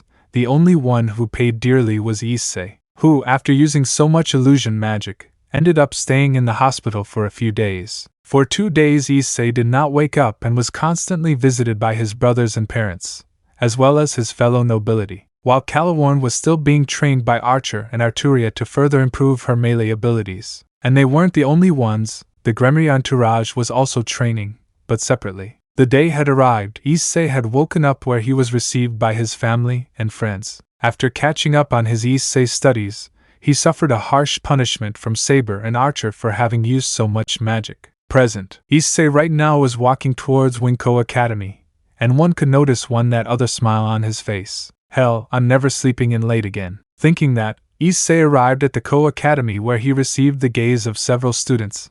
Giving a sigh, he entered the building and began to walk. His steps were slow, and then he entered the school hallway. Hyoudou-kun? A female voice followed Issei's steps, who turned around and saw her, a beautiful girl with brown hair and brown eyes. Kuoh-senpai? Kuoh-mabe is a girl who is in the same class as Rias, and is also the captain of the tennis club. As much as Issei and Kuoh met when Issei helped repair some tennis club before the battle he had with Razor. I see you're better. I'm glad, Kuoh commented with a smile. Yes, Issei replied. Is something wrong, Kuoh-senpai? Issei's question made Kuoh just look at him where she took a breath and then looked at him. Hyoudou-kun, can I ask you a favor? Kuoh asked. Issei was surprised by Kuoh's attitude. She was an extremely fun and energetic girl, and every time Issei and she talked, which was very few, Issei knew what her personality was like. If so, what will happen?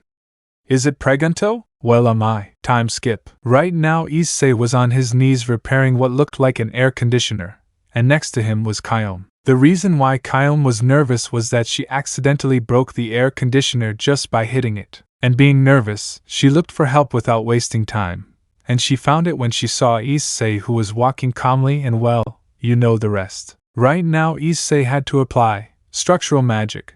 Being a mess at magic just like his master Archer, he taught him the magic that he knew, although he managed to control it. After repairing the air conditioning, he just sighed and wiped the sweat from his forehead, and then stood up. You're dead, I'll fix it, I've been working. At that, the door of the tennis club opens where Kuoh enters inside. The reason why she was outside was that Issei had asked her to go out to watch something and she accepted. Thanks, Hyoudou-kun. Kuoh jumped and opened Issei's mouth, burying his head between her breasts, to which Issei couldn't help but have a silly smile on his face, and then take out those impure thoughts. After that, they both talked a little more, and then Issei went to the occult club. To be honest, he had no intention of going, but he didn't care. Upon arriving at the occult club, Issei met his brothers. Given Issei's curiosity, Rias had spoken where she explained to him that they would go to the family forest, something that gave Issei a strange feeling. But Akino explained the topic, and it was that in the forest of familiars, it was to look for what was more or less a pet, or so Issei understood. Rias had shown him a bat, Kaneko a kitten, Kiba an eagle covered in fire, and Akino showed him a small oni. After that, a contest was generated at school, where the Gremory entourage would fight against the Citri entourage, in a game of dodgeball. Then they also met a new demon companion, and that was Saji, a blonde boy. He acted arrogantly in front of Issei, something that was going to cost him dearly later on. In the burned game, everything went to hell. In Issei's words, when they started using their powers. When Saji threw a powerful ball at Issei, he narrowly dodged it, then used reinforcement magic on his arms and threw it at Saji, giving him a strong blow to the balls, leaving him out of the game, much to Saji's pain. The battle ended with a victory for Rias, where after that both clans went to the club. Moving on from that, right now everyone from the Gremory clan was transported to the forest of relatives. Upon arriving at the forest, they were greeted by a man who looked after the family's forest. Then everyone started walking where a group of cubes attacked the girls and where their clothes began to tear, but Issei had to avoid a nosebleed. He helped the girls. Asia had gotten an electric dragon, which attacked Issei. Issei was sitting until now he hadn't had any luck. Giving a sigh, he looked behind him, seeing how Asia was with her familiar. Moving away a little from the group, he began to walk alone. A strange sensation in his body made Issei just keep walking, passing by several rocks and ignoring the relatives who were watching him. Arriving right in front of a huge Issei curve, he felt a huge chill down his back. Okay, I feel very uncomfortable, Issei thought. Looking at the huge cave in front of him, Issei wanted to get out of there, but out of sheer curiosity he only walked inside. As I was near the door, I felt a huge breeze coming out of it, making my hair stand on end. Looking inside the cave, Issei saw a huge black mass, but he could even notice that it was moving. Right now Issei's senses made him start to sweat nervously, and his body began to shake radically. His whole body was shaking and his senses told him to run, to get out of there. Turning around, Issei wanted to get away from that place. But life is a bitch. Crack! Issei realized that he had stepped on a branch, where then the air ran all over his back, where he turned his face, and there he saw how the black mass shows sharp eyes. His whole body received a huge chill. At that the enormous creature began to move, where Issei quickly left the cave, and then saw how large amount of fire came out of the cave. At that moment, a huge blue dragon came out of there. Another stinky demon in my territory? With a strong but powerless voice, the enormous dragon that looked at Issei speaks. Issei remained silent, and then just waited for his end.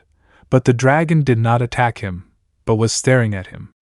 Issei thought as he saw the dragon in front of him. Chapter 13 Tiamat. And that's how I ended up here, Issei finished saying, who was sitting in front of the enormous dragon. And how all this ended like this? Well, it was easy, and Issei ended up kneeling down out of fear of the immense power that the dragon released. Issei was totally scared, and had a lot to do. He didn't want to die. But the dragon simply saw this curiously and told him that I explained everything, to which Issei didn't doubt it, and told everything so that he could live. I see though. Your story intrigues me a lot, but I'll let it pass. Really? Said Issei, to which the dragon nods. Thanks. You're welcome, kid, but tell me, did you get any relatives? I asked. Issei raised an eyebrow at this question. Actually not yet. Why the question? I see. Well, tell me, do you want me to be your relative? Issei opens his eyes in disbelief. To be honest, he didn't know how to say a word about this. Really, he asked again, to which the dragon nods. Well, how do we do it, the deal? Don't you know what it's like? I ask, to which Issei denies. Fine then, let me help you. At that the dragon's body began to shine, and then he saw a woman. She was a tall, beautiful and slender woman, with light blue hair and eyebrows and red eyes. Also, enormous horns. Issei was dazzled by the beauty in front of him, as he looked at the dragon's enormous breasts, but quickly looked away. So, are you ready to make the pact? asked the woman. Yes, let's do it. And with that said, the woman began to draw a circle with several drawings, and then it began to shine. Okay, come closer and put me in the magic circle, and you have to tell me your name, and I'll tell you mine. Understood? Yes, I understand, Issei replied as he approached the magic circle. Well, let's begin. Hi, Tiamat, the Dragon Queen of Chaos Karma. Promise to always be by your side. When you're alone, when you're sad, when you want to share your joy. I promise to watch over your sleep while you rest, to take care of your family in your absence. I promise to always be by your side, in abundance and in austerity, to be your faithful servant, until the end of my days. I swear unconditional loyalty to you, Master. I will follow, support, and protect you on the path you travel, and I will never leave your side, she said as she knelt in front of Issei. Issei opened his eyes wide when he found out the dragon's name. Tiamat was now sweating a lot, thinking that this familiar was going to bring a lot of problems. I, Issei Hyoudou, swear to protect and care for you. Together we will walk new paths. I promise to never abandon you and to always be there for you when you need help. I swear that you will not be treated as a tool or a weapon. You will be my friend, my partner.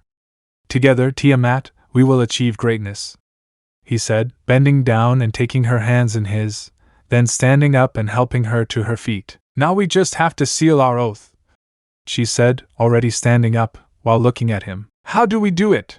He asked, looking at her, still holding hands with Tiamat. So, as she approached, and leaned down a little to place a kiss on Issei's cheek, making him blush slightly. Now your master, he said as he ran his hair and put his cheek. Issei got nervous, but he couldn't deny the fact that she was pretty and everything.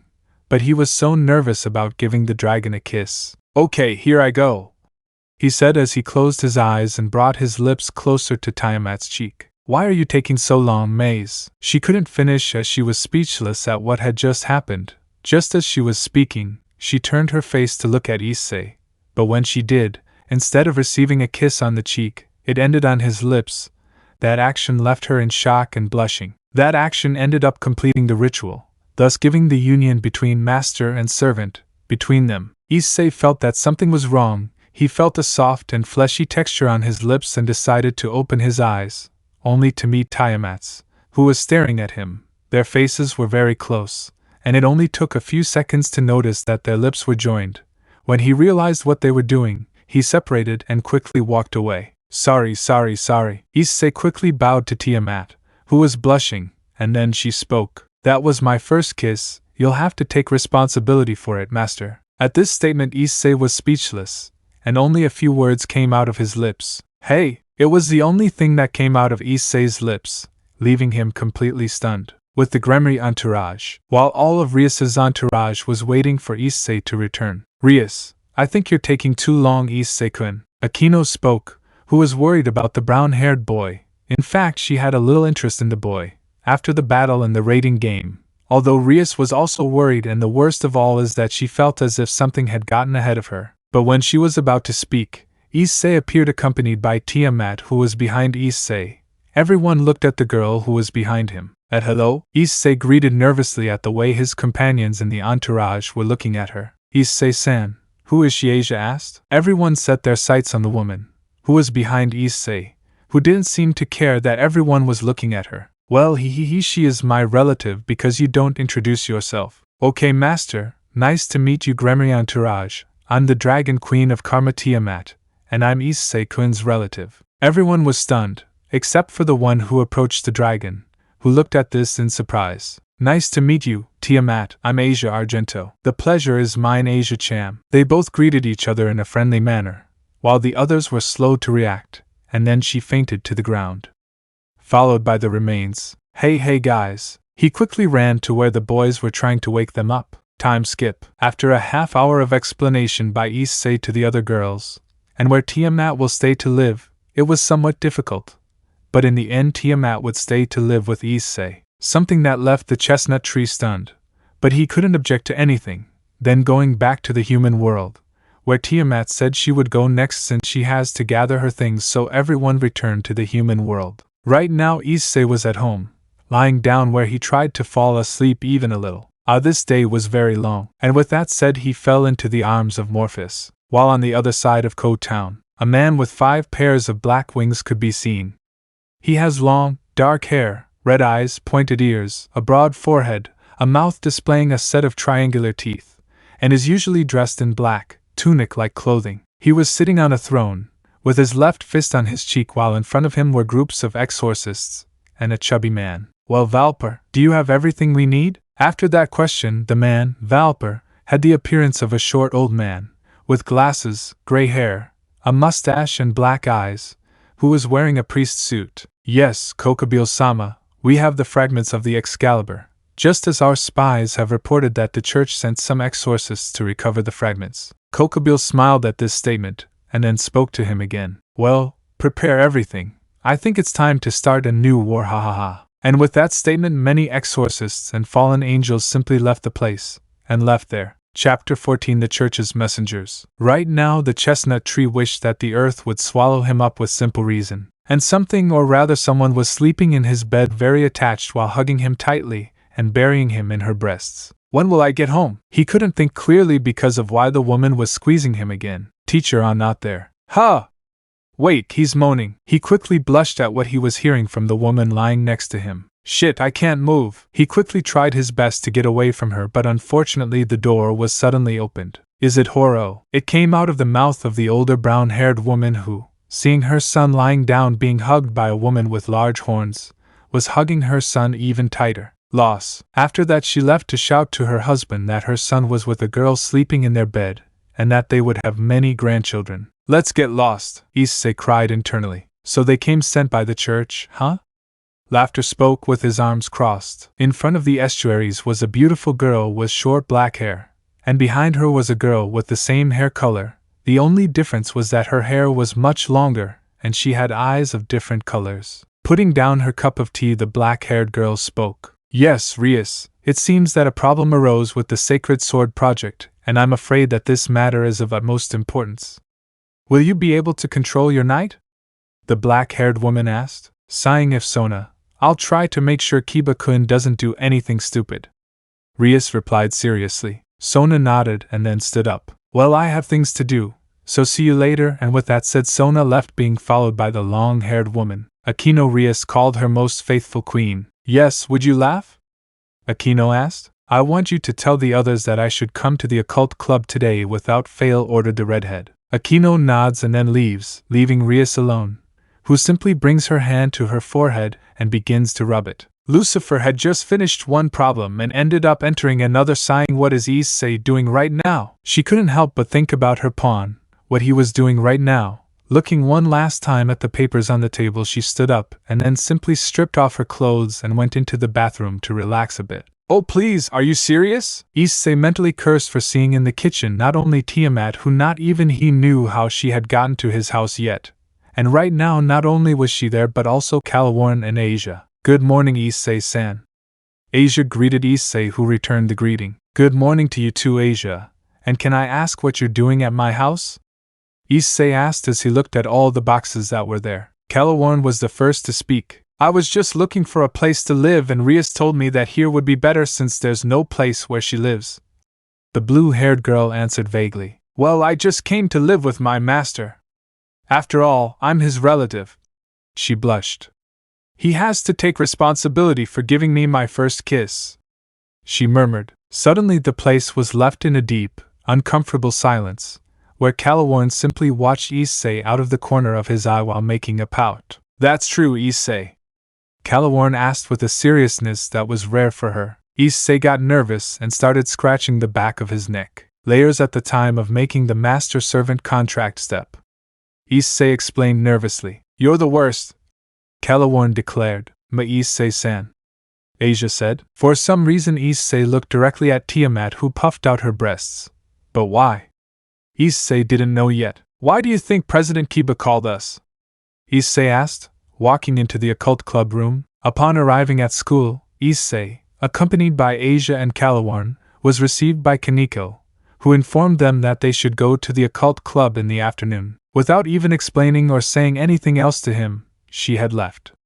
Asia was the first to go to the occult club, while Issei had to go to the bathroom. While he was walking alone, he had met Kiba, so both of them, they went directly towards the occult club. Humph, I have no idea, Issei-kun, why the president sent us. At that, both of them stop when they feel a strange aura inside the Kuoh Academy, where Issei suffered enormous chills running down his spine, unlike Kiba who hardened his gaze. I see, now I remember what I'm living for, he muttered to himself, but was heard by Issei. Before asking, the door of the occult club was opened where, as well as Issei and Kiba entered. Upon entering the club, they had met Sona's nobility, along with Ryu, Susuka and Misako. Everything was in deep silence while Issei walked and stood next to Kalawarn, and Kaneko was also there. His sister Susuka just looked at Issei out of the corner of her eye, while Ryu just gave a small, amused smile at all this. Well, since everyone's here, we can begin.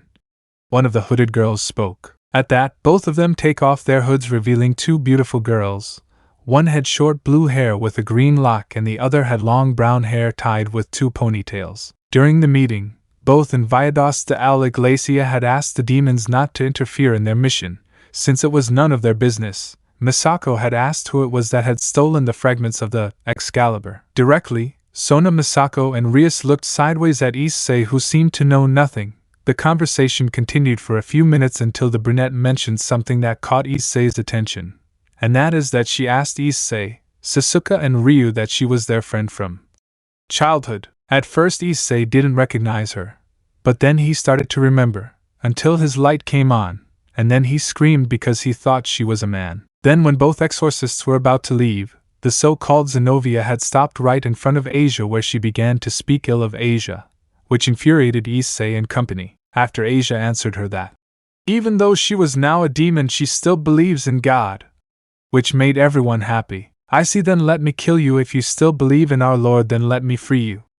Zenobia drew her sword and was about to kill Asia. Clank! It was the metallic sound where Asia begins to open her eyes, to see in front of her Issei, who had in his hand a short sword that was white in color, and also had the In sign. This sword was Bakuya, a sword that Issei managed to copy from his training with Archer. Hey, damn it, I don't care if you're sent by the church. I won't forgive you for trying to kill Asia for your stupid god, Issei declared while his eyes had turned gray like steel, something that did not go unnoticed by the others. Issei then pushes Zenobia aside while he stands in front of Asia, while he opens the palm of his hand, and from there comes out his other short sword, Kansho, which had the symbol of the black yin. Zenobia was curious about this magic that she saw for the first time, although at first she thought it was a sacred Giars. It's fine, I don't care, Zenobia declared.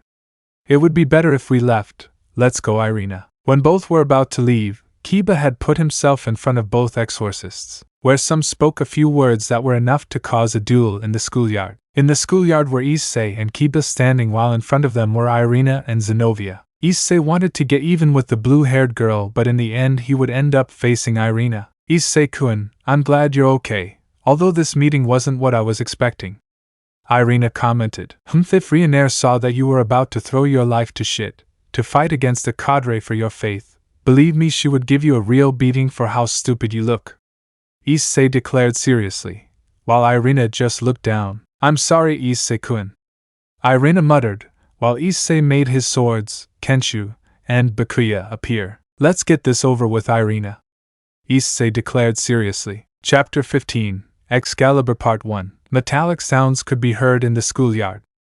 Kuoh. In the middle of the Kuoh Academy, two girls were fighting against two boys.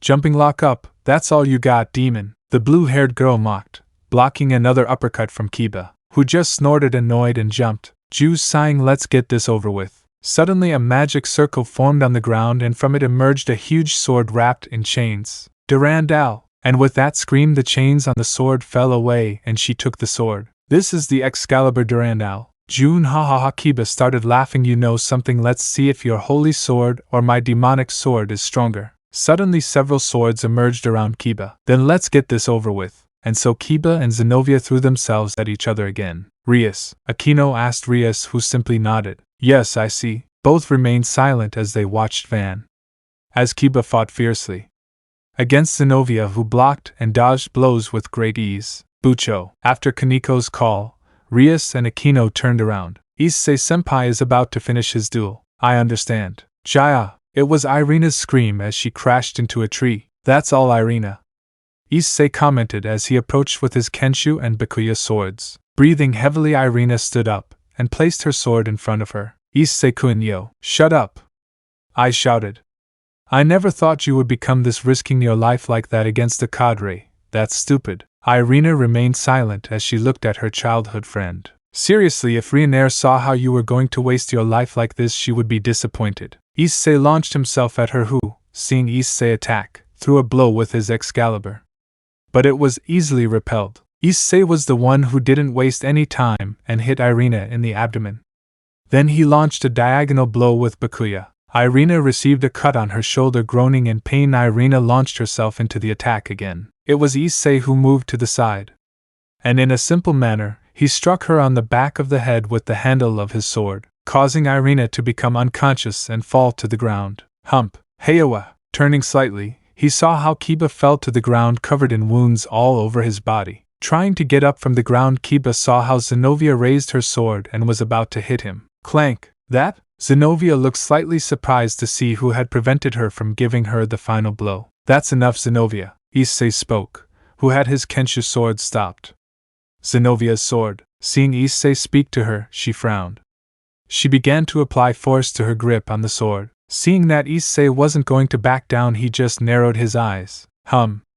Well, I think that's enough. Strangely, Zenobia stopped applying force to her Excalibur and lowered her sword. The battle is over. I won my duel and you won yours, Hyoudou, Issei, Zenobia commented as she walked towards Irina, who was lying on the ground. Listen to me carefully, Hyoudou, Issei. Zenobia looked at him. I hope to fight you another time. And with that said, she left there, leaving an Issei with some doubts. He sighed and his swords disappeared and then fell to the ground. Issei-san! Asia approached and began to heal him. Calaworn also helped to heal him. Girls, you did well, Issei-kun. Calaworn smiled, bringing a smile to Issei's face. Asia sighed. What's up with Kiba? The brown-haired boy asked. You'd better see for yourself. Calaworn pointed to a specific place. Issei watched and saw how Kiba was scolded by Rias.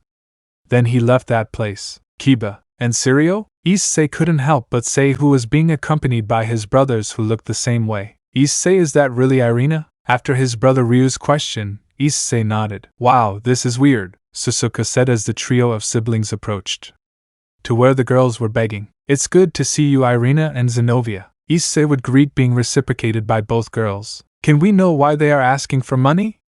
Susuka asked. Did the church give them money to live in Kuoh for a few days? Ryu asked, observing, after the question of the three brothers. Both Zenobia would look at Irina with a dirty look, making Issei have déjà vu. Well, we had money, but she's an idiot.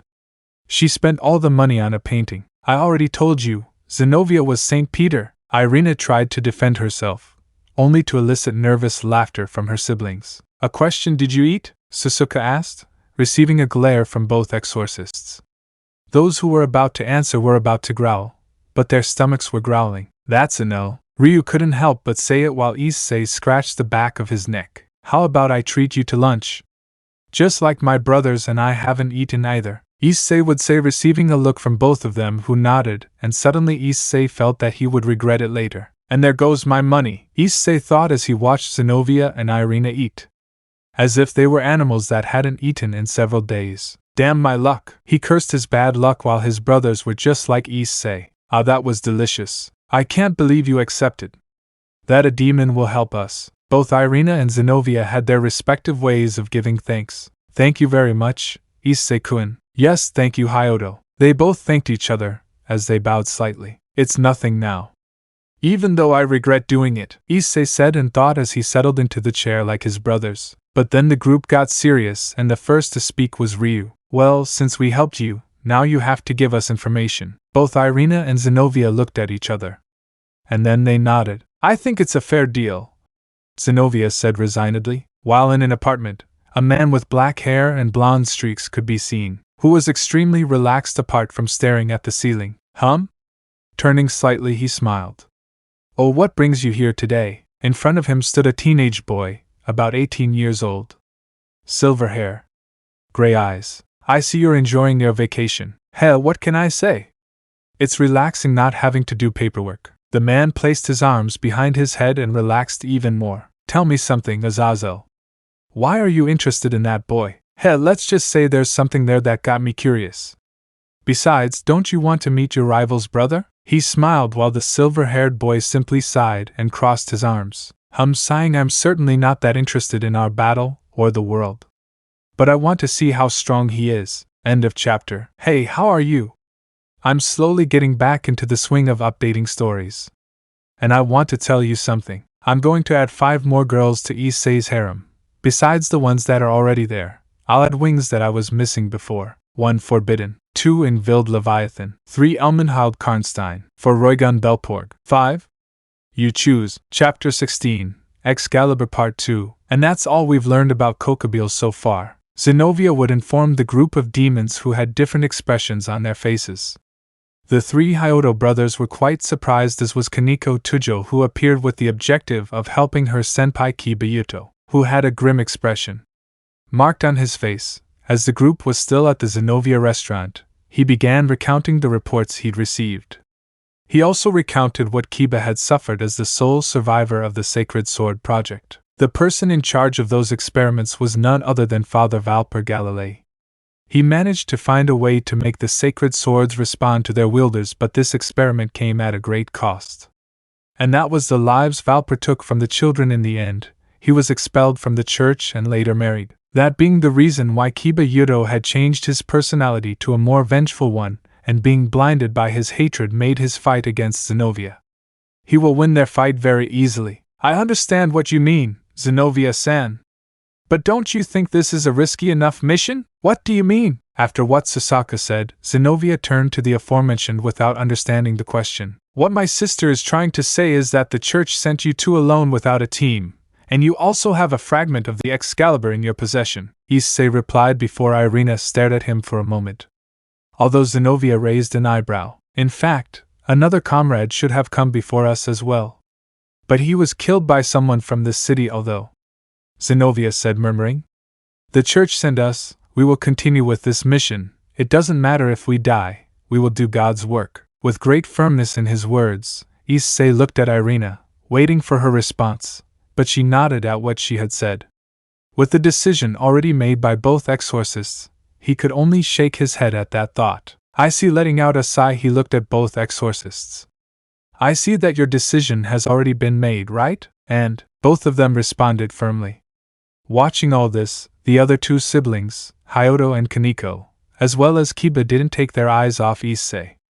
He seemed to be annoyed. At the end of the relatively normal day, or so they thought, Kiba and Kaneko would help Zenobia and Irina, who accepted, although Zenobia at first did not want to accept. She was convinced by Irina herself. Unlike the 2 older Hyoudou brothers, these 2 would inform their king. And finally Issei, who only watched from afar as the quartet left. He limited himself to watching their hands for a few minutes, and then left for his master's house. Upon arriving at his master's house, he was greeted by the same knowledge. The main reason for his visit was to speak with his master, Aker, who was at the dojo. Is there something bothering you, Issei? Archer spoke, making his bow disappear from his hands and looking at the brown-haired boy, who nodded. Yes, sensei.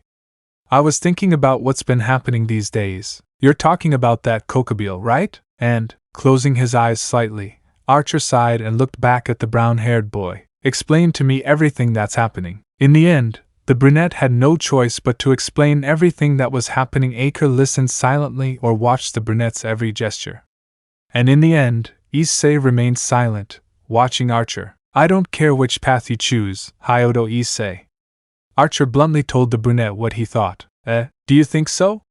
Your friend Kiba has a completely stupid goal, a hatred that's misguided. Your childhood friend isn't interested in dying for her own god.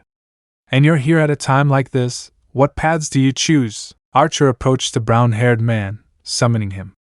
Kensha placed him on the brown-haired man's neck. But if you give up everything you've been to save just one person, you'll end up paying for that sin. That same sin will be the one that leads your friend to his death. It was already noon, and the brown-haired boy was currently at the entrance of the Kuoh Academy, while he watched from a distance as the other students entered the school. Finally, after having his little chat with his teacher Archer, Hyoudou Issei headed home to think about everything. In the end, he barely got any sleep, Although Antimata eventually crept into his room and fell asleep on top of him in the end, he stopped thinking about that and headed toward the occult club. Upon arriving, he ran into Rias Gremory. She was reading some papers, wearing a pair of glasses Lucifer had given her. Hearing the door open, she turned her gaze to see her pawn standing there. I know what's going on, Butcho. Don't laugh, we have to talk about Kokobile. With a serious look, Rias looked very surprised by her friend's change in attitude. And in the end, she put down the papers and adopted the same expression as her friend. Well, what do you want to talk about, Issei-kun? It's about Kokobile, Rias said Issei while adjusting his brown hair. You're really worried about Kokobile, I see. Not only that, but also from Kiba. Rias, tell me the truth, what things did you hide from Kiba the most about reincarnation? Rias narrowed her eyes and crossed her arms as a small grimace appeared on her face as she remembered a certain event from her past. Okay, I'll tell you. With a great sigh, Rias replied to the brown-haired boy. All right. Sitting down on one of the sofas, Issei paid close attention to what Rias was going to say to him. The day I met Kiba, it was a winter night at that time. Kiba was on the verge of death. He had a few wounds on his body, and he was also poisoned, so I made the decision to reincarnate him. Starting his story, Issei listened attentively to everything the redhead had to tell him. A pleasant surprise appeared on his face after hearing Kiba's story. He couldn't help but feel some pity for the blonde. At the end of a story that revealed more and more about Kiba's difficult past, Issei understood exactly what Archer meant by his revenge and his foolish goal of destroying the sacred swords. In the end, the swords were not to blame for the death of their friends, but the one who carries them is responsible for what he did. Now he had to think a lot about trying to make Kiba see reason. But he knew it would be difficult because he was completely blinded by his ill-influenced hatred, so taking a more relaxed position, he looked at Rias once more. Rias, MHMP? We'd better be prepared for any attack after all. It looks like we'll have a tough battle in a few days. After what Issei said, Rias nodded. She wasn't stupid, nor was she an idiot, and she smiled at Issei, who returned the gesture. In the end,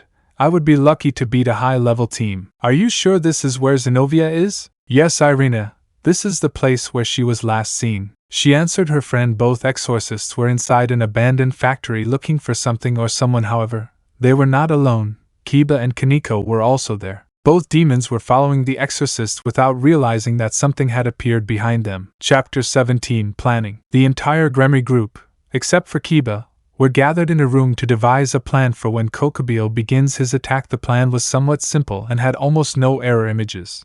But there was something wrong with the plan Hyoudou Issei had in mind.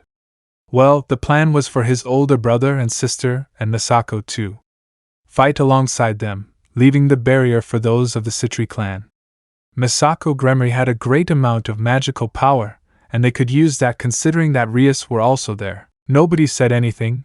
They were just listening to the whole plan that Issei told them. I think the plan is very. Everyone looked at the Citri heiress. She adjusted her glasses and. It's very obvious that Kokobile will surely be hoping that both Rias and Misako will be the ones to fight against him. Even if we have the security on our side, Kokobile is too strong to stop him. Everyone agreed with him. It's no coincidence that Kokobile was the only one who survived and fought against the very god of the Bible, and the original Lucifer bread had many advantages as well as disadvantages. Sona is right.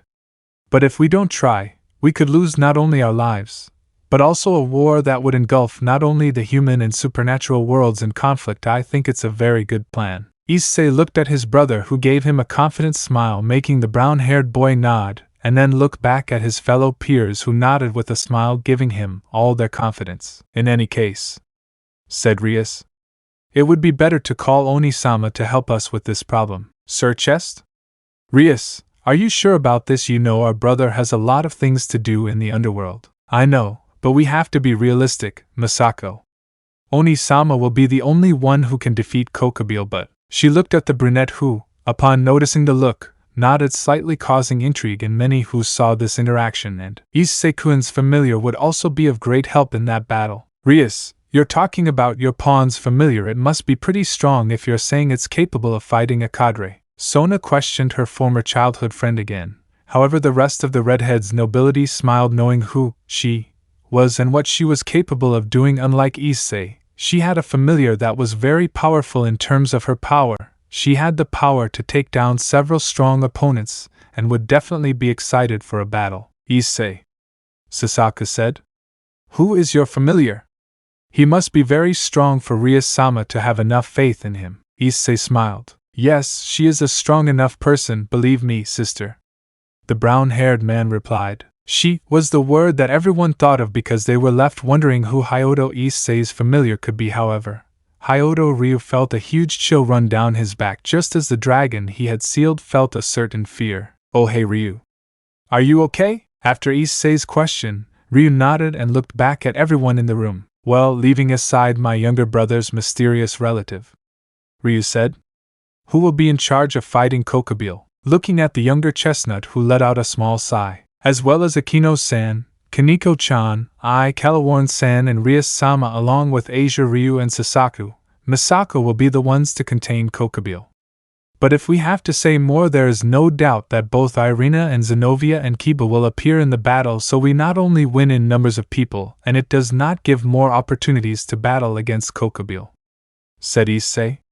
But if we talk about a direct battle against Kuoh, it would be best for Ryu, Misako, Rias and Akino-san to be the frontal attack, while the rest of us are directly in charge of fighting against Kuoh's possible followers. Issei knew well that between them they could give Kuoh a run for his money.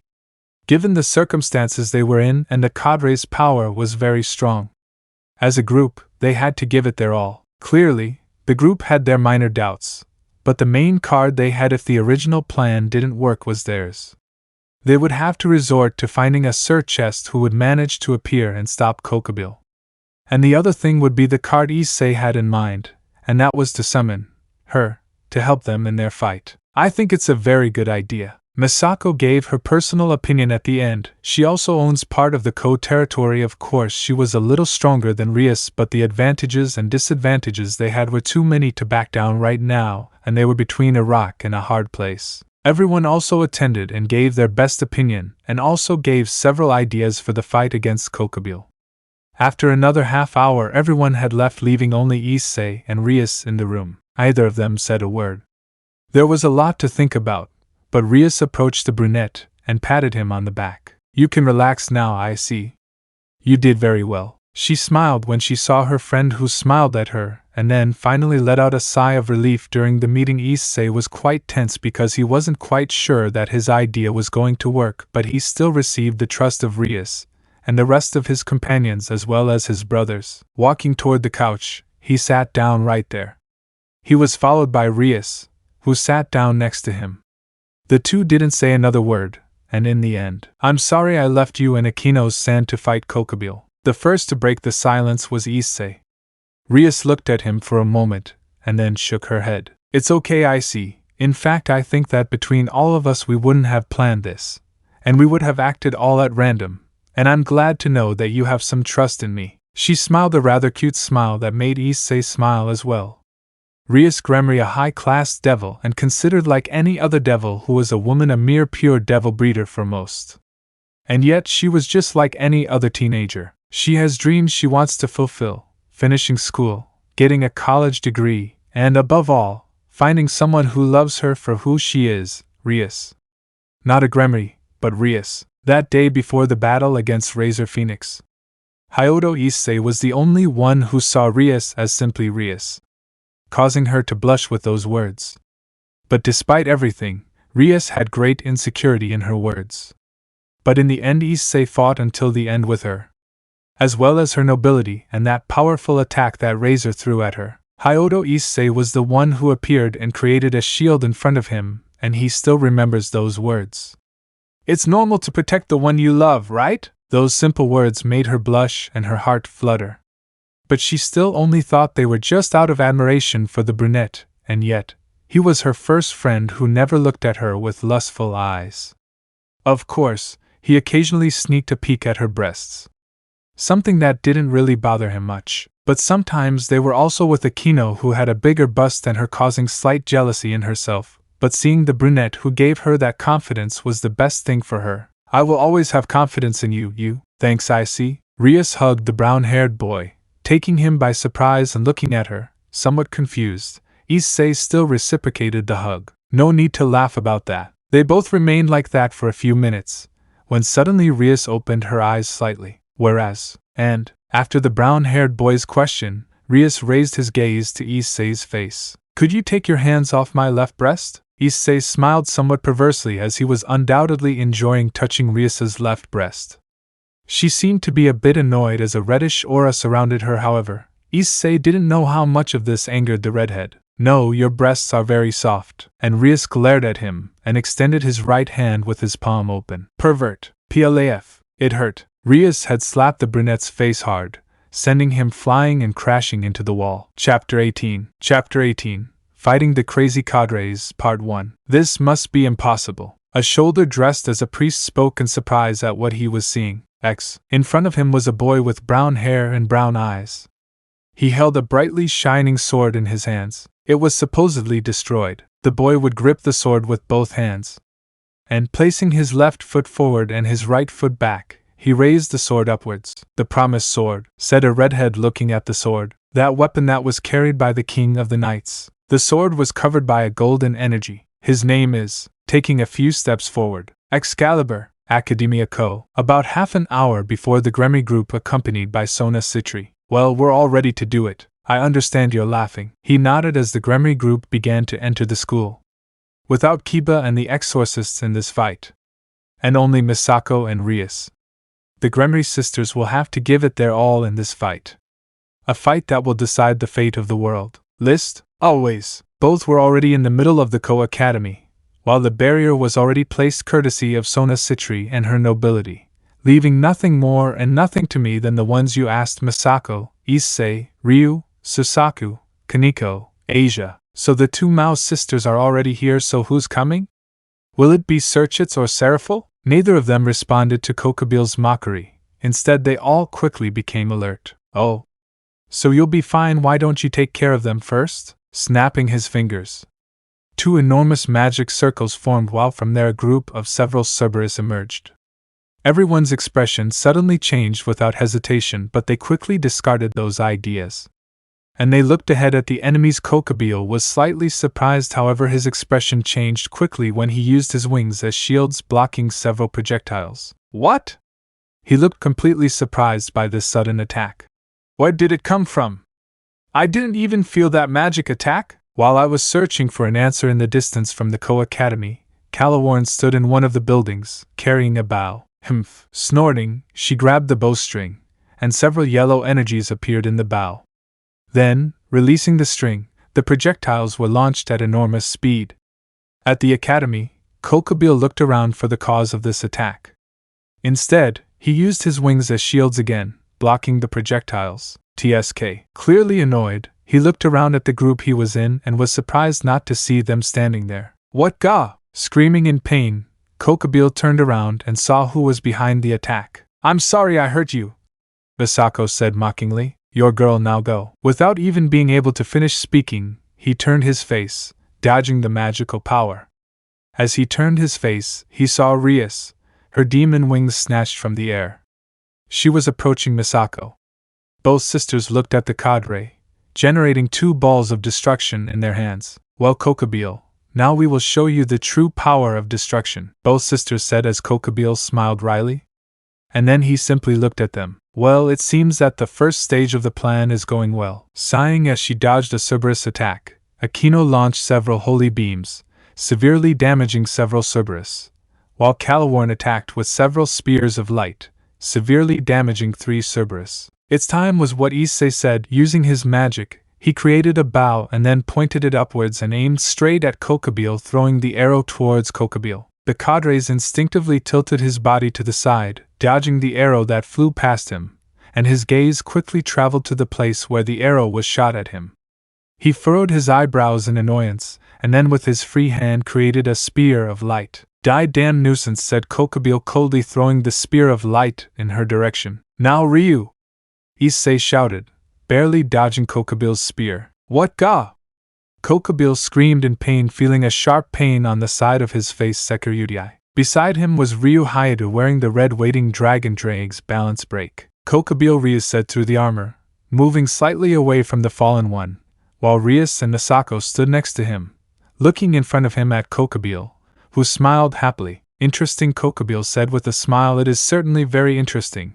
Fighting against the Succubus. In addition to the two princesses of the Crimson Gathering, Kuoh cleaned a small trace of blood from his lips and then lowered his gaze to the brown-haired boy who looked at him seriously also. This is very interesting. It's been a long time since I saw an illusion magic user. Ha ha ha, how entertaining this is. Kuoh's laughter made Issei, Ryu, Rias, and Misako look at him seriously.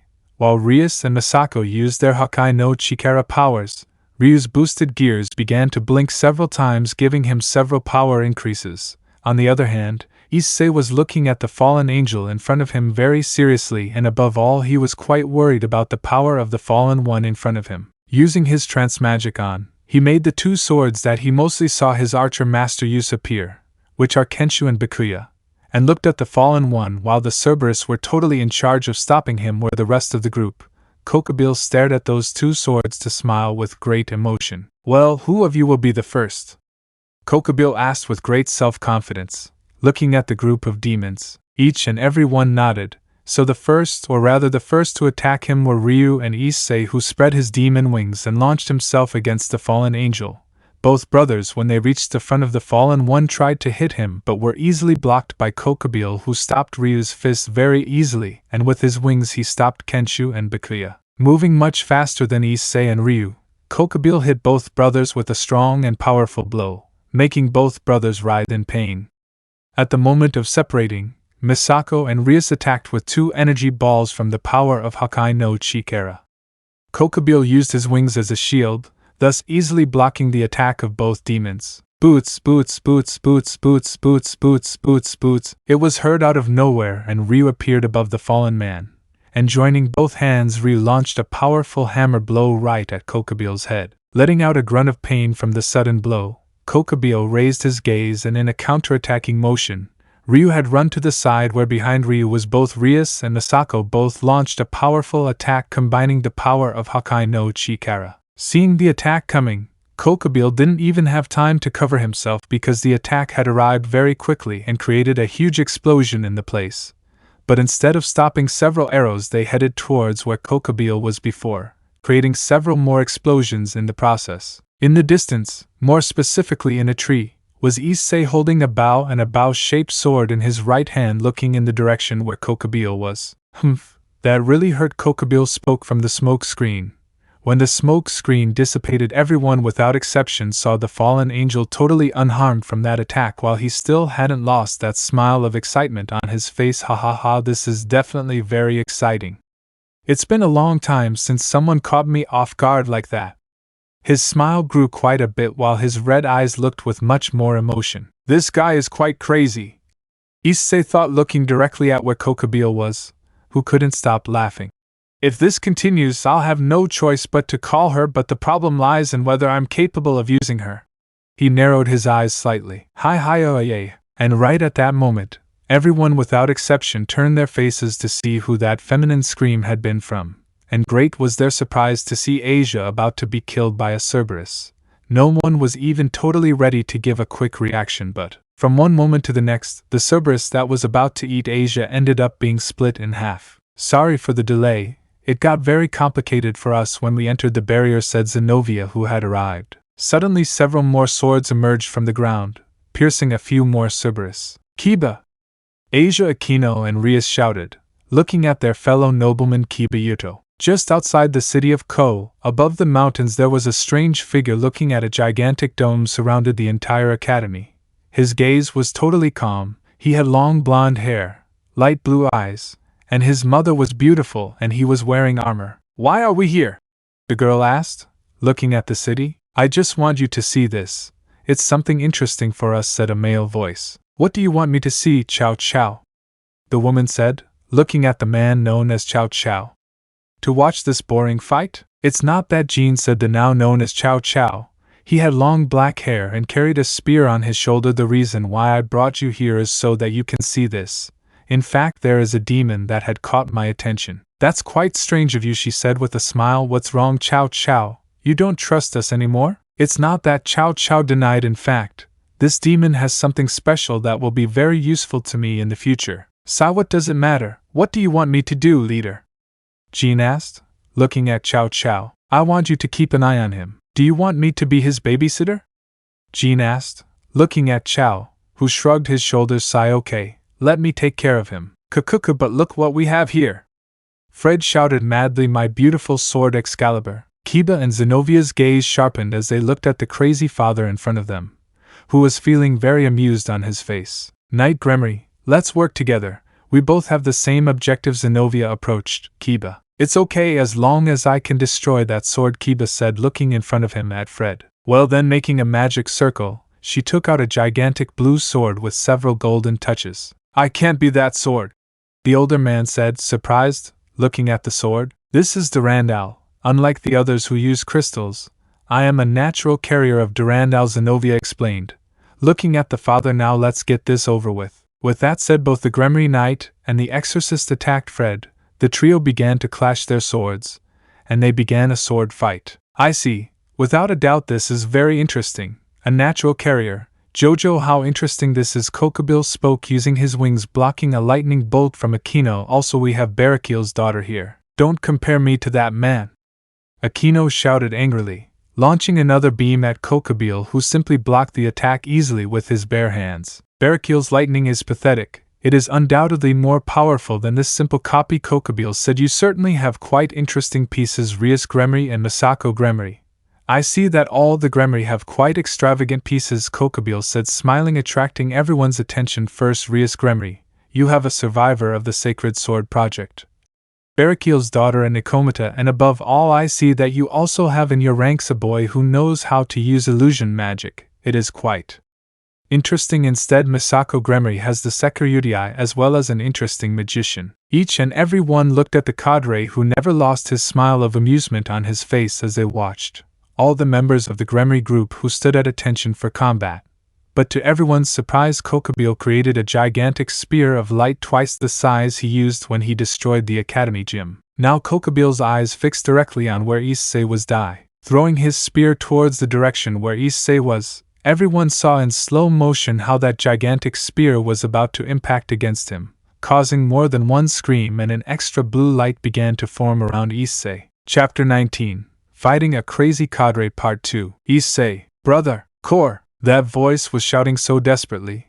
Ryu tried to use his speed to try to reach him, but the world moved slowly while Issei's eyes were focused on that spear of light that was heading towards him. Thump! His heart beat so slowly as several vague memories appeared in his mind. Laughter, fun, but above all the figure of a beautiful girl with black hair and purple eyes holding his hand. Issei-kun, let's go! That smile that he once loved was there. He looked up and saw how that sword was heading towards him. In a dark space there was a beautiful white sword sheath with golden edges and blue touches. The most striking thing about this sword sheath was that in the center of it all there was a figure of a western dragon. Out of nowhere, several golden lines began to emerge from the sword sheath. The golden lines began to spread everywhere, forming long lines like veins. But for Issei this was different. His eyes turned golden with several green touches. He raised his gaze towards the sky while it began to shine golden. Raising his hand to the sky, golden veins began to appear all over his right arm. Row Ajax! Suddenly,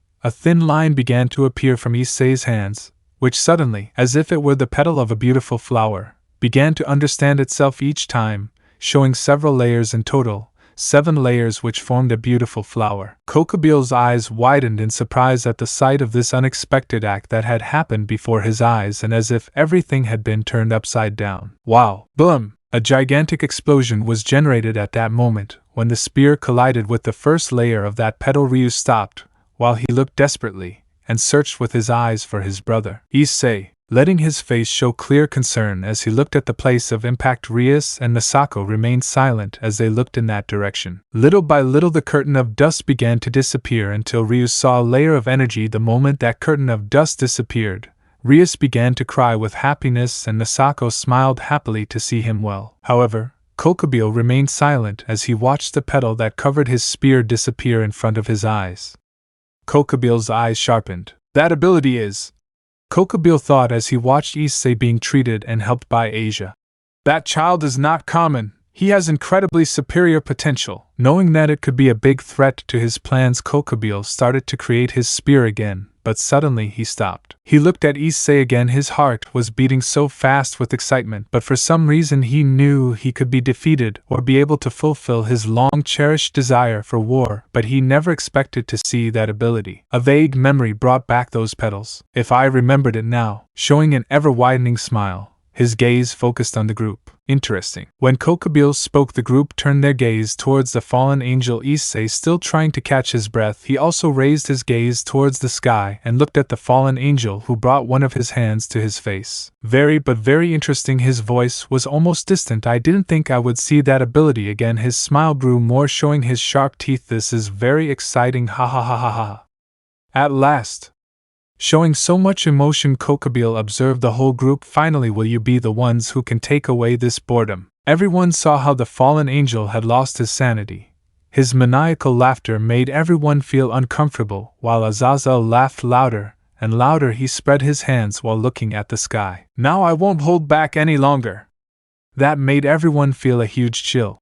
I'm coming for you. And with that said, Kuoh spread his enormous wings and with incredible speed appeared right in front of Issei. It was a surprise for everyone to see him right in front of them. Rias wanted to react using her Hakai no Chikara power, but Kuoh grabbed her face to throw her against his own sister Misako. She couldn't even react, and he sent the two flying several meters back. Akino launched several rays, but she couldn't hurt Kuoh either, who with his wings blocked the easy attack, creating a sword of light, raised his arm and launched a diagonal cut directly towards Akino with the intention of splitting her in half. Clank! Issei-kun, Akino said as she watched Issei struggle with Kuoh. He had been able to recover enough to move visibly to stand in front of Akino, but at the moment of receiving that blow he felt his muscles and bones tear as he stopped that attack. Boots! Kuoh! Throwing a punch directly to the face of the fallen, he took a few steps back.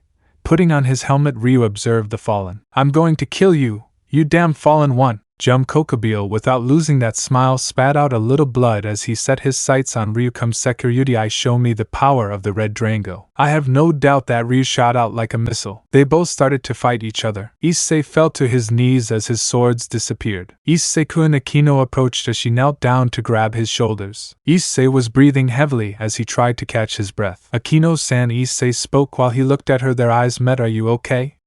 He asked worriedly. Akino looked at those honey-colored eyes that looked at her with such concern. How was it possible that he could be so worried about her even when he is worse off than all of them? But she smiled. It wasn't just any smile. It was a smile that she finally showed she was happy. Yes, all thanks to you, Issei-kun, she said as she hugged him and buried him in her enormous breasts. Arigato. Issei only stayed a few minutes enjoying Akino's time. Issei-san! Finally Akino stopped hugging him so that Asia, accompanied by Zenobia and Kiba, finally arrived. Asia quickly began to use her magic to heal him. Kiba? Issei looked at the Gremory knight. Did you make it? He watched as Kiba held a new sword in his hands. The blonde knight watched and smiled and nodded. And, Gaha! Suddenly everyone turned their sights and saw how Ryu had fallen from the sky. Much of his armor was destroyed. Curse! Ryu's shout echoed throughout the place, causing everyone to quickly put themselves on guard. Rias and Misako, both sisters, watched from a distance while Kuoh looked from the sky. He had several scratches and several blows that he received from Ryu. Issei, already recovered thanks to Asia, looked at the fallen angel who, noticing his gaze, showed his sharp teeth. His gaze was directed at Issei while his sickly smile was increasingly twisted. I will be your last stop before you reach the station of death. Creating a spear of light in his two hands, consider this my last event of your lives and face me with everything you have. Let me know in the comments below if you guys want the next part. Also check out my other video that has been shown and left. Thank you for watching. If you enjoyed this video, please like and share this video. And have a fantastic day. Bye.